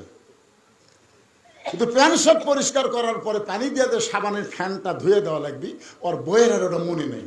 যারা সবসময় স্টার জলসা জি বাংলা দেখে, এদের অনেক কিছুই মনে থাকে না। জোরে কোন কথা ঠিক কিনা? তো ওটা তো সাবানের ফ্যানটা শুকা উঠে যা হয়ে আছে। ওই রাত 9টার সময় যাই হুমকি দিছে, আগামীকাল সকাল 10টার তো সাইজ কর্ম। ওই রাত 9টার সময় পঞ্চের স্যান্ডেল পাওয়া দিয়ে পেশাব করার গেছে, স্যান্ডেলের তলা সমান। জোরে কোন কি সমান? তলা সমান স্যান্ডেল দিয়ে পেশাব করার গেছে। ওর বউ দুটি লিয়াল পাকুরা থোকে জানে, তাই যেই লিয়াল করবো 2 পাও দিতে ভাই একবারে কোনো ব্রেক নাই, 2 পাও সামনের দিকে গেছে, ঠাস করে পড়ে ও মারে বাবারে। বউ দৌড়ালে তাকে স্বামীর হুঁশ নেই। বিচার কার কাছে? চোখে মুখে পানি দিছে, স্বামী একটা কথাই বলতেছে, আমার মা চা নাই। ধরে কারণ কি নাই, মোবাইল করছে শহীদ মেডিকেল কলেজে, অ্যাম্বুলেন্স আসছে রাত 11টার সময়। স্বামী বলতেছে গ্রামের মধ্যে অ্যাম্বুলেন্স ঢুকলো, কে অসুস্থ একটু বার হয়ে দেখি। বউ বলতেছে তোমার হুঁশ নাই, সকাল 10টায় তোমার সাইজ করবি। স্বামী বলতেছে পাগলি 10টা বাজতে অনেক বাকি, একটু দেখি। তাকায় দেখে যে বেটা হুমকি মারছে ওরই বাড়ির দরজাতে অ্যাম্বুলেন্স। ওই আস্তে আস্তে গুটি গুটি পা করে আসা দেখে ভাই তক্তা বুঝেন না, শান করে ঢুকেছে। ওই জানলার যা বলে ভাই খবর কি রে, সকাল 10টা বাজতে অনেক বাকি, এখনো 41 সাল অনেক বাকি। এ দেখ মাজা ভাঙ্গা, 2 জন ধরে টেজর তুলে দেয়, উত্তর পারে না 1 লাখ টেজের মাইক পায় ভাই, খেলা হবে কে রে কাউয়া, তুই কোন জায়গায় লুকাইছিস খুঁজে পাওয়া যায় না। ঘরে কর কথা ঠিক কি? খেলবার গেলে মাথার বল থাকা লাগবে। ধরে বলেন কথা ঠিক কি না? একটু মনোযোগ দিয়ে শুনবেন। আল্লাহর কাছে যখন কেউ বিচার দেয় 41 সাল লাগে না, 24 সালের 5 আগস্টেই তাকে পলান লাগে। ধরে কোন ঠিক কিনা? মেয়েটা বলতেছে পথিক 6 দিন হলে ওমরকে খুঁজতেছি, আমার বিশ্বাস আর 1-8 দিনের মধ্যেই হযরত ওমরকে পেয়ে যাব। যদি না পাই তাহলে কথা হয় না। সঙ্গে সঙ্গে ওমর ফারুক বললেন মা আসল জায়গায় বিচার দেওয়া লাগবে না, আমি হলাম হযরত ওমর। মেয়েটা বলতেছে আপনি যদি হযরত ওমর হন তাহলে আপনার চামচা একা একা ঘুরতেছেন চোরের মতন, আপনার কি চামচা নেই? ওমর ফারুক চোখের পানি বের করে বলতেছেন ইন্নামাল মুমিনুনা আল্লাযীনা ইযা যুকিরাল্লাহু ওয়াজিলাত কুলুবুহুম ওয়া ইযা তুলিয়াত আলাইহিম আয়াতুহু জাদাতুহুম ঈমানাও ওয়া আলা রাব্বিহিম ইয়াতাওয়াক্কালুন। আল্লাহর কোরআন দিয়ে যখন রাষ্ট্র চলবে তখন র‍্যাব পুলিশ লাগবে না, পুলিশ নেতার চামচা না, পুলিশ হলো জনগণের খাদেম। ধরে কোন কথা ঠিক কিনা? আমাদের টাকায় শালা পুলিশেরা বেতন নিছে আর আমাদের ছেলেদের বুকে গুলি করছে। ধরে কোন কথা বলেন, কথা বলেন। আর বজ্রশীত কোন পুলিশকে ডরায় না। আয় আয় কোরআনের মাহফিল বন্ধ করবেন, আয় তো দেখি কত বড় মরদ হচ্ছিস। আগে অ্যাঙ্গেলে বলতাম, আর কোনো অ্যাঙ্গেল চলবি না, ডাইরেক্ট মার হবি। ধরে কোন কথা ঠিক কিনা? আমাদের টাকাতে বেতন নেই আর আমাদের কলিজার টুকরা সন্তানের বুকে এরা গুলি মারছে। ধরে কোন কথা ঠিক কিনা? কি মনে করতেছে? ওমর ফারুক বললেন, মা মারে, আল্লাহর কোরআন দিয়ে যখন রাষ্ট্র চলে তখন সামসা লাগে না মা, র‍্যাব লাগে না, বডিগার্ড লাগে না, স্বয়ং আল্লাহ তাআলা ও আলা রাব্বিহিম ইয়াতাওয়াক্কালুন, কেবলমাত্র তারা ভরসা করে কার উপর? এখন তোমার কাছে আমি জানতে চাই, এই পিছনে ওটাকার কি কিসের জটলা হচ্ছে ওর পিছনে? যদি কারো মন বসবার না চায় আপনি সাইড মারেন, সাইড মারেন। ও শুনবেন না, ও কথা ঘুরবেন কেন? শুধুমাত্র মাহফিলের ভলেন্টিয়ার ছাড়া কেউ দাঁড়ায় থাকবে না। ভালো না লাগলে চলে যান। আল্লাহ কোরআনে বলেছেন, ওয়াকাল্লাযীনা কাফারু লা তাসমাউ লিহাযাল কুরআন, কাফেরের বাচ্চা দ্বারা তাদের কাছে আল্লাহর কোরআনের হক কথা ভালো লাগবে না। ধরে কোন কথা ঠিক কিনা? হ্যাঁ, অযথা ঘুরবেন কেন? মন চাইলে বসেন, না বসলে চলে যাবেন। জড়ো হওয়া চলবে না, কোনো জায়গায় দুইজন তিনজন খাড়া হবেন, এটা চলবে না। একটু জিকির করেন, লা ইলাহা ইল্লাল্লাহ।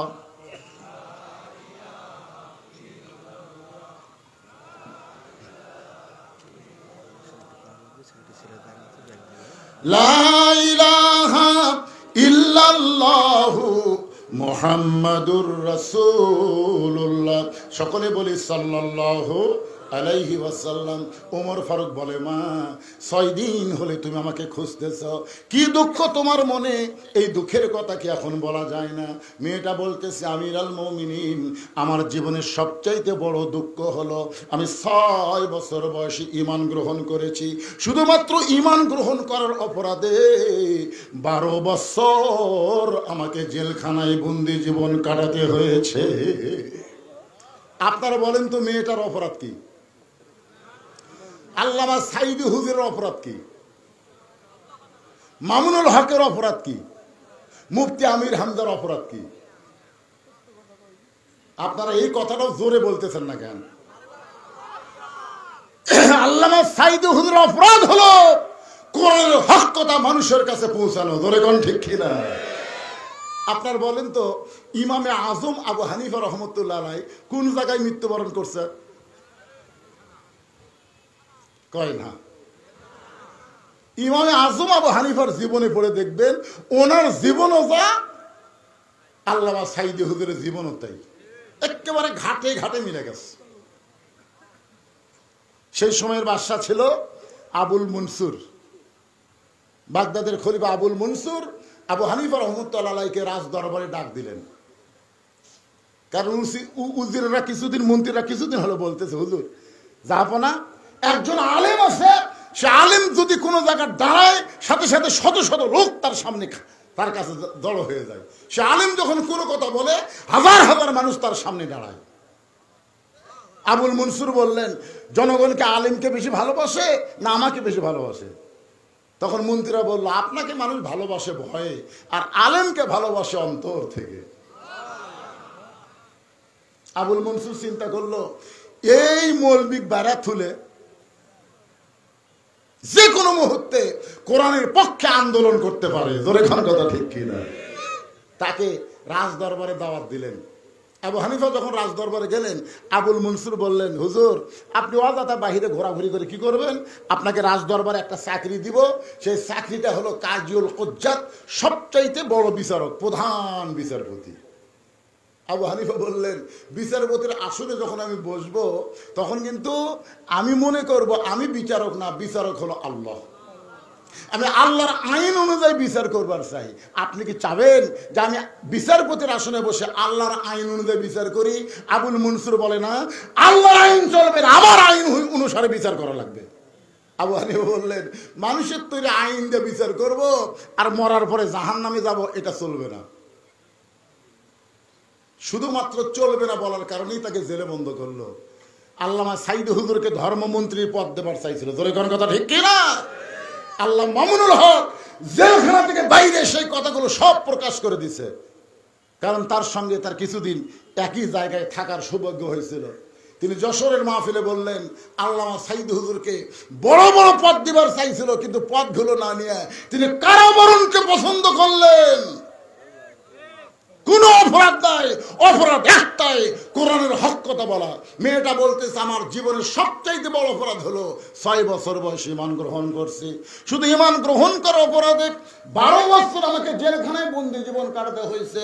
সকালবেলা 3টা করে চাবুক, বিকালবেলা 3টা করে চাবুক মারছে। আমার দেহের এমন কোনো জায়গা নাই যে জায়গায় চাবুকের আঘাত লাগে নাই।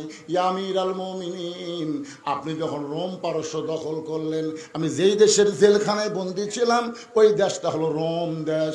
ওই রোমের জেলখানার দরজা যখন আপনি খুলে দিলেন, আপনি ঘোষণা করলেন মুসলমান যখন কোন রাষ্ট্র দখল করবে ওই রাষ্ট্র তখন আল্লাহর কোরআন অনুযায়ী চলবে। আর আল্লাহর কোরআন দিয়ে যখন কোন রাষ্ট্র চলবে ওই রাষ্ট্রে কোনো জেলখানার দরকার হবে না। জেলখানার দরজা মুক্ত পাইয়া, আমার দাদা হলো খ্রিস্টান, আমার বাবা হলো খ্রিস্টান, আমি খ্রিস্টানদের কাছে না গিয়া একজন মুমিনের 6 দিন হলে 2 পাহাড়ের মাঝখানে ঘুরতেছি। যদি আপনার দেখা পাই, আপনার কাছে এই দুঃখী মেয়েটা একটু আশ্রয় চাই। ওমর ফারুক বললেন, মা আমি তোমাকে আশ্রয় দিবার পারবো না। মেয়েটা বলতেছে, আপনি আমাকে আশ্রয় দিবেন না? ওমর ফারুক বললেন, না মা, আশ্রয় দেওয়ার মালিককে, তবে ইসলাম তোমাকে অধিকার দিয়েছে।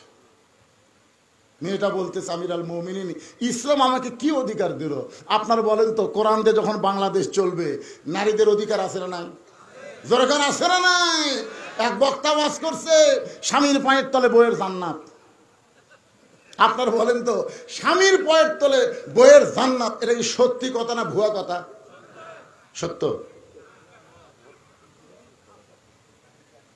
পৃথিবীর কোন পুরুষের পায়ের তলে জান্নাত নাই, জান্নাত আছে নারীর পায়ের তলে। সেই নারী যদি মা হয়, জোরে কোন কথা ঠিক কিনা? এখনো ফাটা পাওয়ার তেল দিলে আর নামাজ পড়ে দোয়া করে, আল্লাহ আমাকে জান্নাত একটা হুর দিও আল্লাহ। বউ কই খেরে, আমি করি খেদমত, তুই চাস হুর।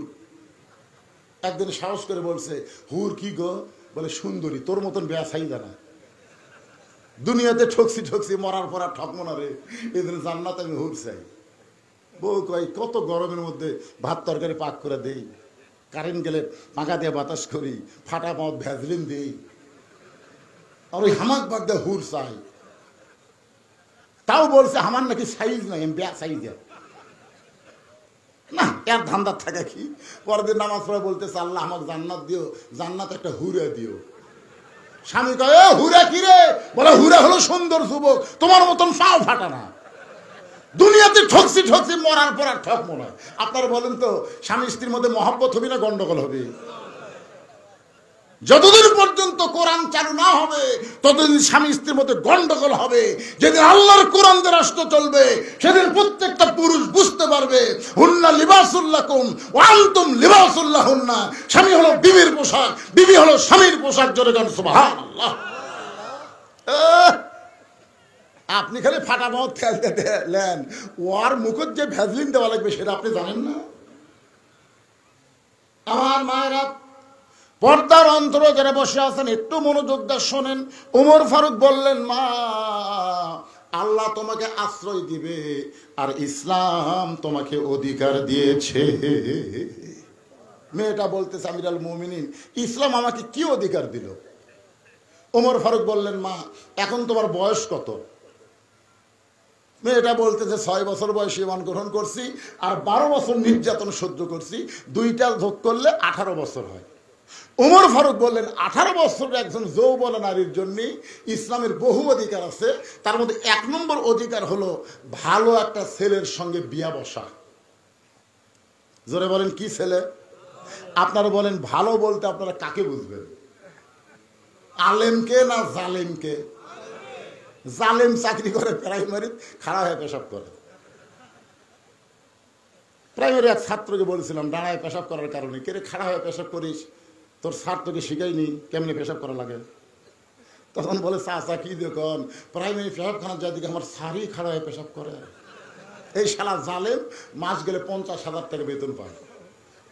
আর একটা আলেম মসজিদ ইমামতি করে, একটা মক্তব চলায়, আবার এক জুম্মার খুতবা দেয়, হাফিজি মাদ্রাসায় চাকরি করে, বেতন সর্বসাকুল্যে 12,000। আলেমের বেতন 12,000, জালেমের বেতন 50,000। এখন আপনি মেয়েকে কার সাথে বিয়ে দিবেন?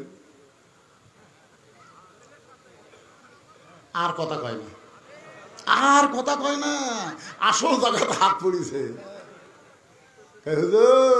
এগুলা দেখার টাইম আছে? 12,000 টাকা দিয়ে বর্তমান যে বাজার দর, ওই কি খেলাবি? 50,000-এর সাথে বিয়ে দিলে আমার মেয়ের আর কোনো কষ্টই থাকবে না। আপনি জানেন আলেমের গুণ বোঝেন? সকালবেলা বউ বলতেছে, সারা রাত আমার শরীর ভারী হয়ে গেছে, উঠতে পারতেছে না। স্বামী বলতেছে, 1 গ্লাস পানি নিয়ে আসো। বউ 1 গ্লাস পানি আনছে, সূরা ফাতিহা 3 বার পড়ে ফুঁক দিয়ে বলছে, খা। ওই 3 বারে 1 গ্লাস পানি খাচ্ছে, বলতেছে আমার শরীর পাতলা হয়ে গেছে। আপনি বলেন তো আলেমের কয় টাকা লাগলো? কত কম, কয় টাকা লাগলো? আর জালেমের বউ বলতেছে, কে গো, সারা রাত দেহ এত ভারী হয়েছে গো, সকালে উঠতে পারতেছে না, সাথে সাথে স্বামী মোবাইল করতেছে, ডাক্তার সাহেব আমার ম্যাডামের এরকম অবস্থা, তাড়াতাড়ি তাড়াতাড়ি নিয়ে আসেন। নিয়ে গেছে, ডাক্তার মনে মনে করে, তোর বউ একটু ভারী কষে, আর তোর এত টেনশন, রক্ত পরীক্ষা কর, পেশাব পরীক্ষা কর, সব পরীক্ষা করে 4200, ধরে কোন কয়শো, ডাক্তারের ভিতরে 800, আর এক ফু দিয়ে যা হলো এর 5,000 টাকা খরচ হলো। আলেম কিনে সিলভার মাছ কিনে বউ বলে, বিসমিল্লাহ করে ধর। বউ বিসমিল্লাহ করে ধরছে, বিসমিল্লাহ করে মাছ কুটবি, বিসমিল্লাহ করে পরিষ্কার করবি, বিসমিল্লাহ করে তরকারি তেলানি দিবি, বিসমিল্লাহ ছাড়া যেন কোনো কাম হয় না। স্বামী স্ত্রী খাবার বসা আবার দোয়া পড়তেছে, আল্লাহুম্মা বারিক লানা ফিমা রাযাকতানা ওয়া কিনা আযাবান নার। স্বামী স্ত্রী বিসমিল্লাহ করে দেই, মাছ লে ভাত মুখত দিছে। বউ বলতে, তুমি মিথ্যা কথা বলেছো, এটা ইলিশ মাছ। স্বামী কয়, না রে সিলভার। বকে না, সিলভার কোনদিন এত স্বাদ হয়? আল্লাহ কয়, যত বিসমিল্লাহ কসু আর সিলভার থাকে। জালেম কিনে ইলিশ আনছে, জালেম ইলিশ কিনে বউক দিয়ে বলছে, কেউ কিনবার পারে না রে, আমার 50,000 থেকে আমি কিনছি, যা পাক কর।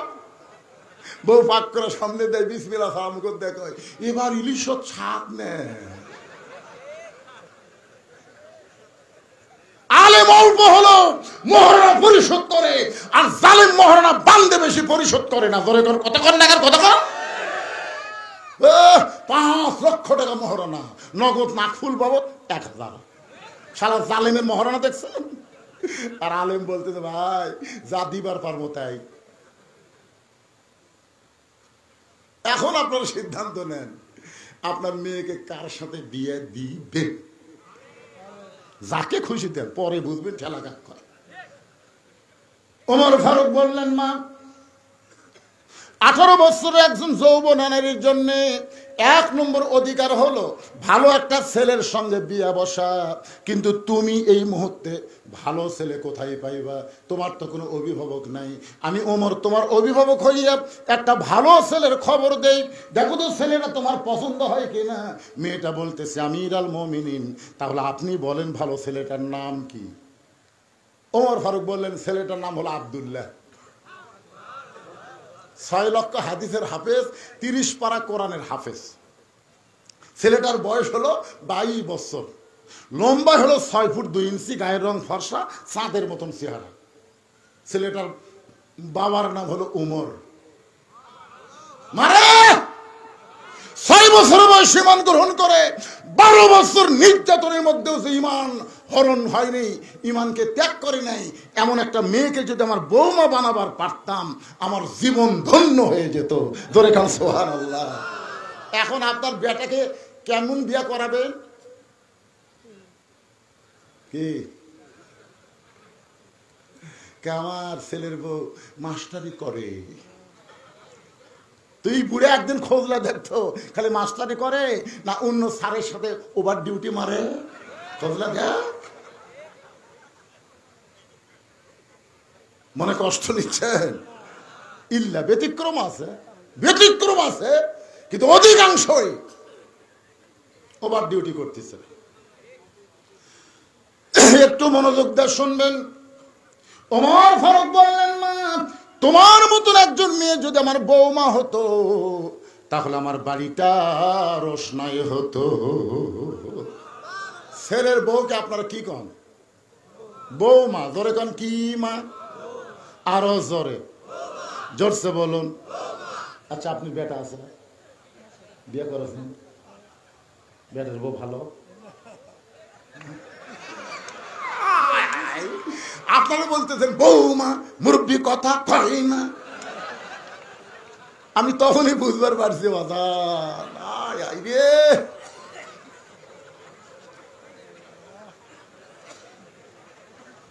কি কি নিজের চোখে দেখা। আমার শ্বশুরকে আমার বউ শাক তরকারিতে ভাত দেয়। আমার শ্বশুর সোমবারে আসবে, শনিবার থেকে আমার বউ আমার কান গরম করে। আমার বাপ কিন্তু ট্যাংরা মাছ খায়, পাতাশি খায়, আমার বাপ দেশি মুরগি খায়, আমার বাপ গরুর কলজা খায়। আমি সবগুলো এনে দিছি, ওই সব পাক করে আমার শ্বশুরের সামনে তুলে ধরছে। শ্বশুর লিভার চায় না, জোর করে দেয়। শ্বশুর কয় এই জন্যই তো তোর বাড়িতে আমি আসি না। মানুষ এত খাওয়ার পরে মেয়ে খালি কয় আরে এক টুকরা খান আব্বা। আমার কলজা ভরে গেল। মেয়ে তার বাপকে এত ভালোবাসে, কিন্তু আমার কলজা আগুন ধরলো যখন আমার বাপ। আমি তাকাই দেখি আমার বাপ খালি বিস্কুট খায়, আর কিছুক্ষণ পর এই লোক এইদিকে ঢুকে। আমি বললাম বিস্কুট খায়, লোক দেখ খিলাল করে, কারণ কি? আমি কাছে গিয়ে বললাম সালাম আব্বা কেমন? তুই কি ভালো বিস্কুট চোখে দেখিস না? যতবার আমি আসি তোর বউ কি বিস্কুট দেয় রে, কারণ দাঁতের সাথে দেখা যায়। আমি একটা বিস্কুট নিয়ে মুখে দিয়ে দেখি বিস্কুটটা ড্যাম। যে বিস্কুট পিঁপড়া খাইনি, আসলেও ধরেনি, ওই বিস্কুট আমার বাপের ভাগ্যে এক থালি। আল্লাহ কোরআনে বলতেছেন আল্লাযী লিয়াবলুয়াকুম আইয়ুকুম আহসানু আমালা। রে মাওলানা, এই মুহূর্তে তোমার আমলের পরীক্ষা হবে। তোমার শ্বশুর শাক তরকারি পায় আর তোমার বাবা বয়কা বিস্কুট খায়, তোমার কি করার কিছুই নাই। লিয়াবলুয়াকুম আইয়ুকুম আহসানু আমালা, তোমার আমলের পরীক্ষা হবে। হুজুর কি করবে হুজুর? আমি তখন আল্লাহর কোরআনকে সামনে নিয়ে আস্তে আস্তে ঘরের মধ্যে গেলাম। ঘরের মধ্যে যায় কুকিলের মতন আমার বউ আস্তে আস্তে আমার ঘরের কাছে এসে বলতেছে, বাবা বসে বিস্কুট খাচ্ছে দেখছেন, ঢাক কি বাবা। আর বাবা কয় আব্বা, আর আমারটা কয় বাবা। বাবা বসে বিস্কুট খাচ্ছে আর আপনি কুকিলের মতন, আপনার শরম নেই। আমি কোনো শরম কেমনে? বাপের সামনে তো ডাকা যায়। তুই জানিস না আমি বসন্তের কুকি? আয়। বউ মনে করছে হয়তো কিছু আমার গিফট দিবি। ও বাবারে, যেই ঘরত গেছে আস্তে করে সিটকি লাগাই দিছি। বাবা কয় এই বলবে বউকে ঘরত তুলে সিটকি লাগালি কেন? আমি বললাম বাবা একটু আমল করা লাগবে বাজান, আপনি কিছু মনে করেন না বাবা, আমি একটু আমল করবো। আমল টুটি ধরে বললাম, কে রে তুই যদি সকালে মরিস আমি বিকালে বিয়ে করবো। তুই কি মনে করছো বুড়া হয়েছে দেখে বইয়ের অভাব পড়ছে? এখনো বাংলাদেশে হাজার হাজার মেয়ে আমার ভক্ত আছে, সকালে মরবো বিকালে বিয়ে করবো। তো সকালে তালাক দিলে রাত 10টার মধ্যে 2টা বউলে ঘর ঢুকবো। কিন্তু আমার ওই বাপ যদি একবার মরে যায় কিয়ামত পর্যন্ত কানলে আমার বাপ পাবো না রে। তুই সে বাপের সামনে ব্যস্ত বিস্কুট দেশ, তোর বাপক তো আমি 7 তরকারি কিনে দেই, তুই ভাত খাওয়াস। আর বউ খপ করে আমার পাও ধরে বলতেছে, আজ থেকে তোমার বাবু তো আমার বাবু, তোমার বাবু তো আমার। আমি আর কিছুই করলাম না, সিটকে খুলে দিলাম, খুলে দিকে আমার বাপ নাই। শরম লাগছে, যেটা কি হুজুর রে, বউ ঘরের মধ্যে সিটকি দেয়, হুজুর আসা। আমি বার হয়ে দিকে আব্বা নাই, না থাকুক, কাম হচ্ছে কি হয়নি। যতদিন আমার আব্বা জীবিত ছিল বারবার আমাকে বলেছে, বাজান ঘরের সিটকে তুলে দে, কি আমল করছিস রে, ওই আমল করার পর তোর বউ আমার বৌমা হয়ে গেছে রে, তোর বউ আমার বৌমা। বৌমা যদি বানাবার চান, প্রত্যেকটা স্বামীকে তার বউয়ের উপর এমন আমল করা দরকার আছে। ধরে করে কথা ঠিক কি না? বৌমা ঘিরে হাসেন কে বাজান? প্রত্যেকটা ঘরের মধ্যে দেখবেন এমন বৌমা তৈরি হচ্ছে, ওর বাপের বাড়ি সব পছন্দ করে, স্বামীর বাড়ির কাউরে পছন্দ করে না। দেখবেন আর গ্রামের যদি একটা ফকির আসে, বউ কবি এটা আমার চাচা হয়, আর শ্বশুরের ভাই যদি ডাকে, আপনাকে তো আমি চিনি না, ওই তো চাচা শ্বশুরকে চিনিস না, তুই ফকিরও চাচা বানাস। আমার মায়েরা যারা পর্দার অন্তর আছেন শোনেন, ওমর ফারুক বললেন, মা আমি তোমাকে বৌমা বানায়া আমার বাড়িতেই তোমাকে অধিকার দিবার চাই। সঙ্গে সঙ্গে মেয়েটা ফোঁপায় ফোঁপায় কাঁদতেছে। ওমর ফারুক বললেন, মা আমার আব্দুল্লাহ কি তোমার পছন্দ হয় না, তুমি এমন করে কেন কাঁদতেছো? মেয়েটা বলতেছে, আমিরুল মুমিনিন আপনি কিন্তু বলেছেন ভালো একটা ছেলের সঙ্গে বিয়ে বসার আমার অধিকার আছে। ওমর ফারুক বললেন, মা আমি যেই ছেলেটার খবর দিলাম এই ছেলের চাইতে ভালো কোনো ছেলে নাই। মেয়েটা বলতেছে, আমি একটা ছেলের নাম বলবো, আপনি দেখবেন তো এই দুইটার মধ্যে কোনটা ভালো। ওমর ফারুক চমকে উঠছে, কি রে, আমার আব্দুল্লাহর চাইতে ভালো ছেলে দুনিয়াতে কে আছে? সঙ্গে সঙ্গে মেয়েটা বলল, ছেলেটার নাম হলো হোসাইন, বাবার নাম হলো আলী, মায়ের নাম হলো ফাতেমা, আর নানার নাম হলো মুহাম্মাদুর রাসূলুল্লাহ। সঙ্গে সঙ্গে ওমর ফারুক বসে পড়ছে, বসে মাটি ধার দিয়ে বলতেছে, মা এমন একটা ছেলের নাম তুমি কইলা, আমার আব্দুল্লাহ ভিতরে থাকাতে ওর কথা আমার মনেই নাই। মেয়েটা বলতেছে, এখন আপনি বলেন এই দুইটার মধ্যে কোনটা ভালো, আব্দুল্লাহ ভালো না হোসাইন ভালো? ওমর ফারুকের মনে পড়ে গেল জোহরের নামাজ। কোন নামাজ? আল্লাহ রাসূল প্রথম রাকাতের শেষ দাজ্জা তিনবার সুবহান রাব্বিল আলা বলে সেজদা থেকে মাথা তুলছে, পরে যেই মাত্র সেজদা দিছে আর সেজদা থেকে মাথা ওঠে না। প্রত্যেকটা সাহাবী 100 বার সুবহান রাব্বিল আলা কয়, কিন্তু নবী সেজদা থেকে মাথা তোলে না। উমরের চিন্তা হলো, কে রে, নবী কি সেজদার যে অসুস্থ হলো নাকি? মাথা তুলবার চায়, কিন্তু আতিউল্লাহ ও আতিউর রাসূলের কারণে মাথা তুলবার পারে না। অনেক সময় পরে নবী সেজদা থেকে মাথা তুললেন, 2 রাকাত 3 রাকাত 4 রাকাত নামাজ পড়ে নবী যখন সালাম ফিরালেন, ওমর ফারুক বলে, ইয়া রাসূলুল্লাহ আমার বেয়াদবি নেবেন না।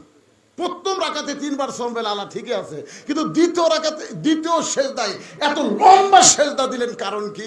আল্লাহ রাসূল বলে, এই সাহাবীরা তোমরা কি দেখোনি? আসলে কে দেখবে, সেজদা থাকলে দেখা যায়? এই তোমাকে ফাঁকের মধ্যে দিয়া কোন সময় হোসেন এসে আমার পিঠের উপর বসলো, আমি সেজদা থেকে মাথা তুলবার চাই, কিন্তু মাথা তুলবার গেলে তো হবে না, ওকে আমার পিঠের উপর থেকে নামাতে হবে। আমি সেজদা থেকে হুসাইনকে যখন পিঠ থেকে নামাবার চাই, নামাজের মালিক আল্লাহ বলে, হাবিব যতক্ষণ হোসেন আপনার পিঠে বসে থাকবে আপনি হোসেনকে নামাবেন না। আজকে শুনে নেন, আপনি যেমন হোসেনকে ভালোবাসেন আমি আল্লাহ তেমন ভালোবাসি। আপনার বলেন তো আল্লাহ হোসেনকে ভালোবাসার কারণ কি? আপনি জানেন, যেদিন কারবালার প্রান্তে হোসাইন 72 জনকে রওনা দিল, সেদিন ওমর ফারুকের ছেলে আব্দুল্লাহ হোসেনের কাছে গিয়ে বলল, হোসেন ভাই খামাকা গোয়ার কি করে কি হবে? এই সামান্য কয়জন নিয়ে যাচ্ছ, কুফার লোকেরা যদি তোমার সাথে বেঈমানি করে আর ইয়াজিদের লোকেরা তোমাকে যদি হত্যা করে। সঙ্গে সঙ্গে হোসেন বলেন, আব্দুল্লাহ রে, তোর বাবা ইচ্ছা করলে তোকে খলিফা বানাবার পারত, কিন্তু তুই আব্দুল্লাহরে খলিফা না বানায়া উসমানকে খলিফা হওয়ার সুযোগ কেন দিল? উসমান গনি তার সন্তানকে খলিফা বানাবার পারত, কিন্তু তার সন্তানকে খলিফা না বানায়া আমার বাবাকে খলিফা হওয়ার সুযোগ কেন দিল? এই আব্দুল্লাহ, তুই যে আমারে বলতেছিস খামাখা গোয়ার কি করতেছি? আমার বাবা দুনিয়া থেকে বিদায় নেওয়ার পরে আমার হাসান ভাইকে খলিফা দিবার পারতো, কিন্তু না দিল।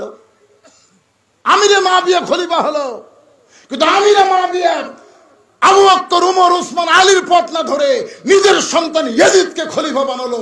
নবীর ইসলামকে জলাঞ্জলি দেওয়া যাবে না, দরকার হলে জীবন দেব, বাতিলের সঙ্গে হোসেন আপোষ করবে না। বলে কোন ঠিক কিনা? আপোষ করছে? করছে, জীবন দিছে। আল্লাহ হোসেনকে ভালোবাসার কারণ আমাদের রংপুরের, সারা জীবন রংপুরের লোককে আমরা মুফিস করছি। মুফিস, আমার এলাকা রংপুর কাজ করবার আসলি এ মুফিস, কিন্তু এখন থেকে কান ধরে তওবা করছি, রংপুরের লোককে আর কোনোদিন মুফিস বলবো না। কারণ রংপুরের আবু সাইদ সর্বপ্রথম বাতিলের বিরুদ্ধে জীবন দিয়েছে। ধরে কোন কথা ঠিক কিনা? মার মার। আপনার ওই ভিডিও দেখছেন, কথা কোন দেখছেন? আপনার বলেন তো, আবু সাইদকে প্রথম যখন গুলি করলো, আবু সাইদ কি মাটিতে বসেছে? দেখছেন? গুলি করার পরে আবার সামনে এসে আবার গুলি করছে, আবার গুলি করছে। এরপর আবু সাইদ কিন্তু পিছন থেকে দৌড় দেয়নি, ওখানে বসেও নি, আবার সামনে যখন দাঁড়ায় থাকে আবার গুলি করছে। তখন এক ভাই দৌড়ে এসে চিন্তা করতেছে, এত গুলি করে তারপরে ছেলেটা মাটিতেও বসে না, চিৎকারও দেয় না, কান্নাকাটিও করে না। এক ভাই দৌড়ে এসে যখন ওর হাতটা ধরছে, তখনই কিন্তু মাটিতে ঝুলে পড়ছে। তোর এখন কথা ঠিক। এই দৃশ্য দেখার পরে বাংলাদেশের প্রত্যেকটা যুবকের রক্তের মধ্যে আগুন ধরে গেছে, রক্তের মধ্যে আগুন ধরে গেছে যে বাতিলের গুলি ইমানদারের কোনো ক্ষতি করতে পারে না, বলে ইমানের পাওয়ার আরো বাড়ায় দেয়। তোর কোন কথা ঠিক। আপনি কি মনে করছেন আবু সাইদ মরিছে? আমার গ্রাম সম্পর্কে আসাদ ভাই আমার মোবাইল করে বললো, হুজুর আমার একটা ছেলে হয়েছে, আমি নাম রাখতে চাই, আপনি একটা ভালো নাম কোন? আমি চিন্তা করলাম এই মুহূর্তে বাংলাদেশের সবচেয়ে ভালো নাম হলো আবু সাইদ। হাসিনা বলে গেছে আবু সাইদের জীবন দেওয়ার কারণে। জোরে করে কথা কন না কেন? তা আমি আমার ওই ভাইরে কইলাম, ভাই একটা ভালো নামের খোঁজ আমার কাছে আছে, তুমি যদি পছন্দ করো রাখতে চাও তাহলে আমি নামটা বলবো। কেন আপনি হুজুর মানুষ বলে, আমি বললাম ছেলেটার নাম রাখো আবু সাইদ। আমার ভাই বলতেছে আলহামদুলিল্লাহ হুজুর, এ আবু সাইদের কথা মনে নাই। মনে তো থাকবি না, হে এখন তার নাম তো বেটার নাম আবু সাইদ তুলে সবসময় মনে থাকবে। জোরে কথা ঠিক। ছেলেটার নাম রাখছে আবু সাইদ। কিছুদিন পরে আমার খালা, ওর ওনার মেয়ের একটা মেয়ে হয়েছে, আমার এই খালা মোবাইল করে বললো, বাদান যত আমরা সন্তানের নাম রাখি তোমার কাছ থেকে শুনি, আমার মেয়েটার একটা মেয়ে হয়েছে, আমার নাতনি হয়েছে, নাতনিটার নাম কি রাখবো? তাই আমি বললাম খালা একটা ভালো নামের খোঁজ আমার কাছে আছে। বলে কি নাম বাবা? আমি বললাম হাসিনা। হাসিনা খালাই তুমি কেমন আলেন, একটা জালেমের কথা কো। বাবা রে, হাসিনা নাম তোমার কথা শুনে তা খেপে গেছে ভাই। আমি তখন মনে করলাম বাংলাদেশের মানুষ যদি সজাগ থাকে 100 বছরে কোন মেয়ের নাম হাসিনা রাখবে না। ধরে কোন কথা রাখবে না। এখান থেকে কি বুঝলে? আল্লাহ রাস্তায় যারা জীবন দেয় তারা মরে, আর জালেমেরা বেঁচে থাকলেও বাঁচে।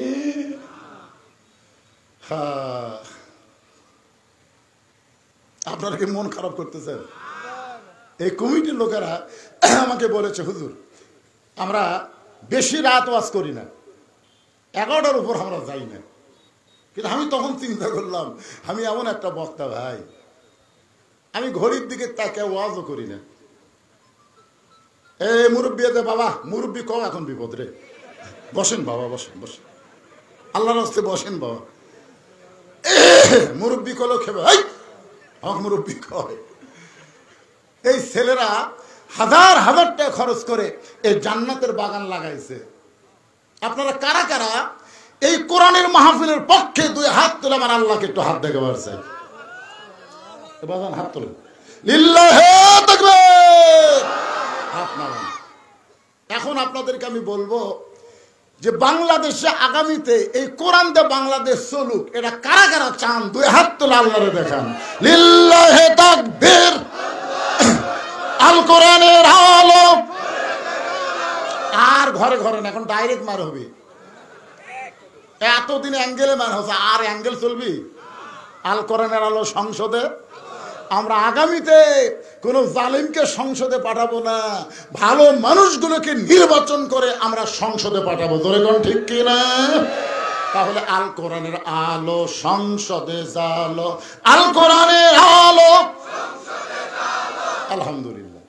আমাকে বলছে হুজুর আপনি একটু সবার কাছে বলবেন যে এই মাহফিলের জন্য সবাই যদি 10, 20, 50 টাকা 100 টাকা করে দেয় তাহলে আমাদের প্রতি বছর মাহফিল করা সম্ভব হয়। তো এখন যদি আপনাদের কাছে ব্যাগ যায়, রুমাল যায়, আপনারা কারা কারা 1 টাকাও দিবেন না? না এরকম কেউ যদি থাকে, আর এই মুহূর্তে টাকা না দিয়ে যারা উঠবি, আমরা দোয়া করবো আল্লাহ 1 সপ্তাহের মধ্যে যেন প্যারালাইসিস হয়। যেরকম কি হয়? আপনার কি মনে করেন কোরআনের ক্ষমতা আছে না নাই? অনুনাজ্জিলু মিনাল কোরআনি মা হুয়া শিফাউ ওয়া রাহমাতুল লিল মুমিনিন। আমরা দোয়া করব আল্লাহ এই কোরআনের মাহফিলে 10 টাকা 20 টাকা দিয়ে হলেও যারা সহযোগিতা করবে 1 বছর যেন ডাক্তারের কাছে যাওয়া না লাগে। এজন্য কারা কারা দিবেন আল্লাহকে একটু হাত দেখান তো দেখি। যারা দিবেন, যা পারেন, 10 পারেন, 5 পারেন, 20 পারেন, লিল্লাহি তাকবীর। এই ব্যাগেলারা কোথায় রে? ব্যাগেলা হাত তোলো। কয়টা আছে? কোন দিকে সেট করা আছে? বাম সাইড, এই সাইডে। আচ্ছা তোমরা ঢুকে যাও, বাগান ঢুকে যাও। আর আপনারা পকেট থেকে বার করেন 10, 20, 50, 100 যে যা পারবেন আল্লাহর রাস্তা আপনারা দান করবেন। এই মুহূর্তে ওটা বাদ দিয়ে একটু জিকির করেন। কেউ উঠবেন না। লা ইলাহা ইল্লাল্লাহ।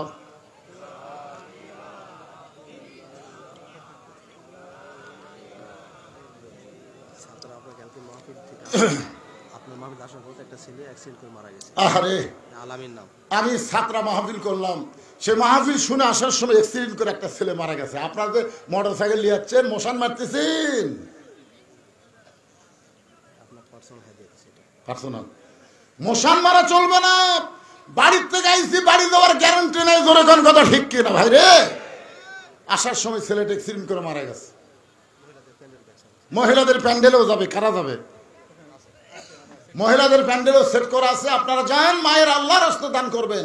আজকে পুরুষের চাইতে আপনাদের ওয়াজ কিন্তু তুলনামূলক বেশি হয়েছে। ধরে কোন কথা ঠিক কিনা? তারপরে সময় যদি আপনারা দেন, আমার মা বোনদের জন্য ফাতেমার থেকে কিছু ওয়াজ শোনাবো। আমার মা বোনের যদি ফাতেমাকে গ্রহণ করে, ফাতেমার সঙ্গে আল্লাহ তাদের জান্নাত দিয়ে দিবে। এই আদায়ের মধ্যে আমি আপনাদের কাছে জানতে চাই, ফাতেমার জীবনের সবচাইতে বড় আমলের নাম কি? আর কয় না। ফাতেমার জীবনের সবচাইতে বড় আমলের নাম হলো পর্দা। এই মাঝখানে ওঠা বসা শুরু করলেন কেন? আরে আপনারা উঠবেন কেন? আপনারা কি মনে করছেন এটা সারা রাতের মাহফিল? দেন সবাই ব্যাগের মধ্যে দেন 10, 20, 50, 100। মুরব্বী 2 জন বসে আছেন, আপনারা দিচ্ছেন বাদাম? আপনারা দিচ্ছেন 3000 দিচ্ছেন, আগেই দিচ্ছেন। আমি কি আমার কি দিবেন? কে বাজান আপনি দিচ্ছেন? দেন, কিছু দেন। সভাপতি সভাপতি আগেই দিয়ে দিছে। লা ইলাহা ইল্লাল্লাহ, জোরে লা ইলাহা। চাঁদ সূরজ আর গ্রহ তারা আল্লাহ নামের পাগল পারা। আমার আল্লাহ নামের এতই দয়া, আল্লাহ নামের এতই মায়া, লুকিয়ে রাখছেন হে আল্লাহ। জোরে লা ইলাহা ইল্লাল্লাহ, মোহাম্মদ লা ইলাহা। ব্যাগগুলো নিয়ে কোথায় যাবে? এরা যে ব্যাগে আদায় করতেছে এগুলো নিয়ে কোথায় যাবে? এই তেজে আসবে সব ব্যাগ। কয়টা ব্যাগ দিয়েছেন আপনাকে হিসাব আছে? কয়টা দিয়েছেন? আপনাদের মধ্যে এমন কোন আল্লাহর বান্দা নাই যে হুজুর আমার বাপ মা কবরে গেছে, এই কোরআনের মাহফিলের জন্য আমি 500 টাকা আমার বাপ মা রুহের মাগফিরাতে দান করলাম। এতগুলো মানুষের মধ্যে এরকম কি একটা বান্দাও নাই? আপনাদের মধ্যে কি এরকম কেউ আছেন যে হুজুর আমার বাপ মার কবর যেন আল্লাহ জান্নাতের টুকরা বানায়, এই নিয়তে আমি কোরআনের মাহফিলে 500 টাকা দিলেন? যাদের বাপ মা মারা গেছে একটাবার চিন্তা করে দেখেন তো, আপনিও মারা যাবেন ভাই। বাপ মার জন্য আপনি দোয়া করবেন, আপনার ছেলেরাও আপনার জান্নাতের জন্য দোয়া করবে। আপনি যদি না করেন খালি খালি তো আর কাম হবে না। এই জন্যে আপনাদের মধ্যে কোনো একজন আল্লাহর বান্দা যদি থাকে, আমি দোয়া করে দেবো আল্লাহ আবু বকর রাদিয়াল্লাহর সঙ্গে যেন আল্লাহ তাকে জান্নাত দেয়। 500 টাকা দেবেন। মাশাআল্লাহ, একজন আল্লাহর বান্দা হয়ে গেছে। লিল্লাহি তাকবীর। ওই যে পিছনে আরেকজন, আসো বাবা, আসো আসো আসো। কত আছে? বাপ মার রুহের মাগফিরাতে আমার ভাইজান 500 টাকা দান করেছে। আল্লাহ দানকে কবুল করেন। আল্লাহ নেক নিয়ত নেক আশা পুরা করেন। আল্লাহুম্মা আমিন। আল্লাহ আরেকজন তোমার বান্দা বাপ মার কথা মনে করে 500 টাকা দান করেছে। আল্লাহ বাপ মার কবরকে জান্নাতের টুকরা বানায় দেন। মা কান্দে, বাবা কান্দে, কবরেতে শুয়া, দেখলি না রে দরদের ব্যথা একবারও আসিয়া। কত টাকা কত হালে কত দিকে চলে যায়। আর বাপ মার কথা শোনার পরে মনটা যদি না গলে, কি বলবো প্রসবের কথা, মা বিনে সেই ব্যথা কেউ তো বুঝিবে না। মাজন ঠেকিয়া সন্তানের দায়, অকালে মা মারা যায়, কেন সে মায়ের ভক্তি করো না। এমন দরদি ভবে কেউ হবে না আমার মা গো।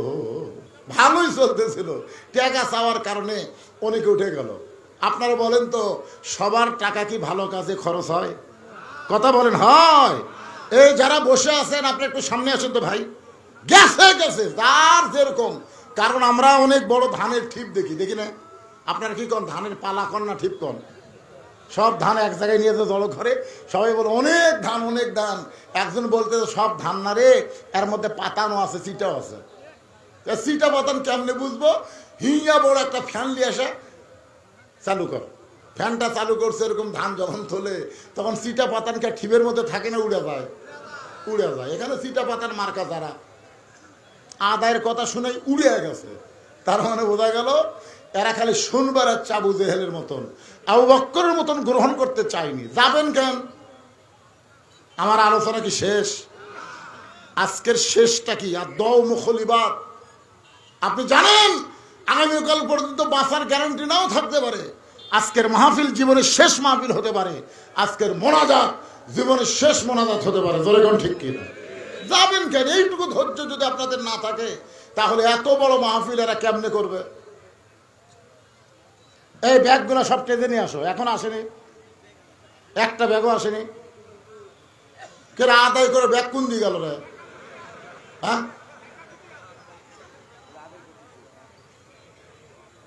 ব্যাগ কুটি যাবি? আচ্ছা, সেটা বলবেন তো আমাকে, আমি তো তাকায় আছি, ব্যাগ আসে না। যাই হোক, মাহফিলের সেক্রেটারি ওটা নিয়ন্ত্রণ করতেছে, অসুবিধা নেই, জাগা মতো গেলি হলো। আর একজন আল্লাহর বান্দা 500 টাকা কোরআনের জন্য দান করছে। আল্লাহ দানকে কবুল করে বাপ মার কবরকে জান্নাতের টুকরা বানায় দেন। জোরে কর আমিন। আমি 2 জন সভাপতি সহসভাপতিকে বললাম, ওরা বলতেছে হুজুর আমরা আগেই দিছি। তারপর আমার ভাইজান আবার কোরআনের জন্য 500 টাকা দিছে। ও ভাইয়ের পকেটে টাকাই নাই, নাই টাকা থাকলে তো ডাক্তার খাবি রে পাগলা। ও আনেননি? ও আচ্ছা, ঠিক আছে।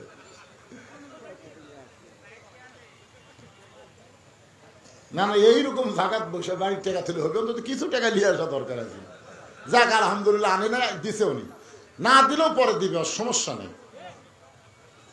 মহব্বতে জিকির হবে লা ইলাহা ইল্লাল্লাহ, লা ইলাহা ইল্লাল্লাহ, লা ইলাহা ইল্লাল্লাহু মুহাম্মাদুর রাসূলুল্লাহ সাল্লাল্লাহু আলাইহি ওয়াসাল্লাম। রাসূল বলেন, সাহাবীরা রে, তোমরা যখন সিজদায় ছিলা, ওই সময় হোসাইন এসে আমার পিঠে চড়ে বসেছে। আমি হোসেনকে পিঠ থেকে নামাবার চাই, কিন্তু নামাজের মালিক আল্লাহ ডাক দেবে, বলে হাবিব গো আপনি নামাবেন না। হোসেন যতক্ষণ পিঠে থাকবে আপনাকে সেজদার মধ্যেই থাকতে হবে। হোসেন যখন পিঠ থেকে নামা যায়, আমি তখন সেজদা থেকে মাথা তুলি। ওমর ফারুক বুঝবার পারছে যে হোসেন নবীর পিঠে চড়ে বসলে আল্লাহ না চাইলে নবী নামাবার পারে না। সেই হোসেনকে মেয়েটা পছন্দ করেছে। আমার আব্দুল্লাহর কাছে হোসেনকে রাখা যাবে না, হোসেনের কাছে আব্দুল্লাহ থাকতে পারবে না। পারবে?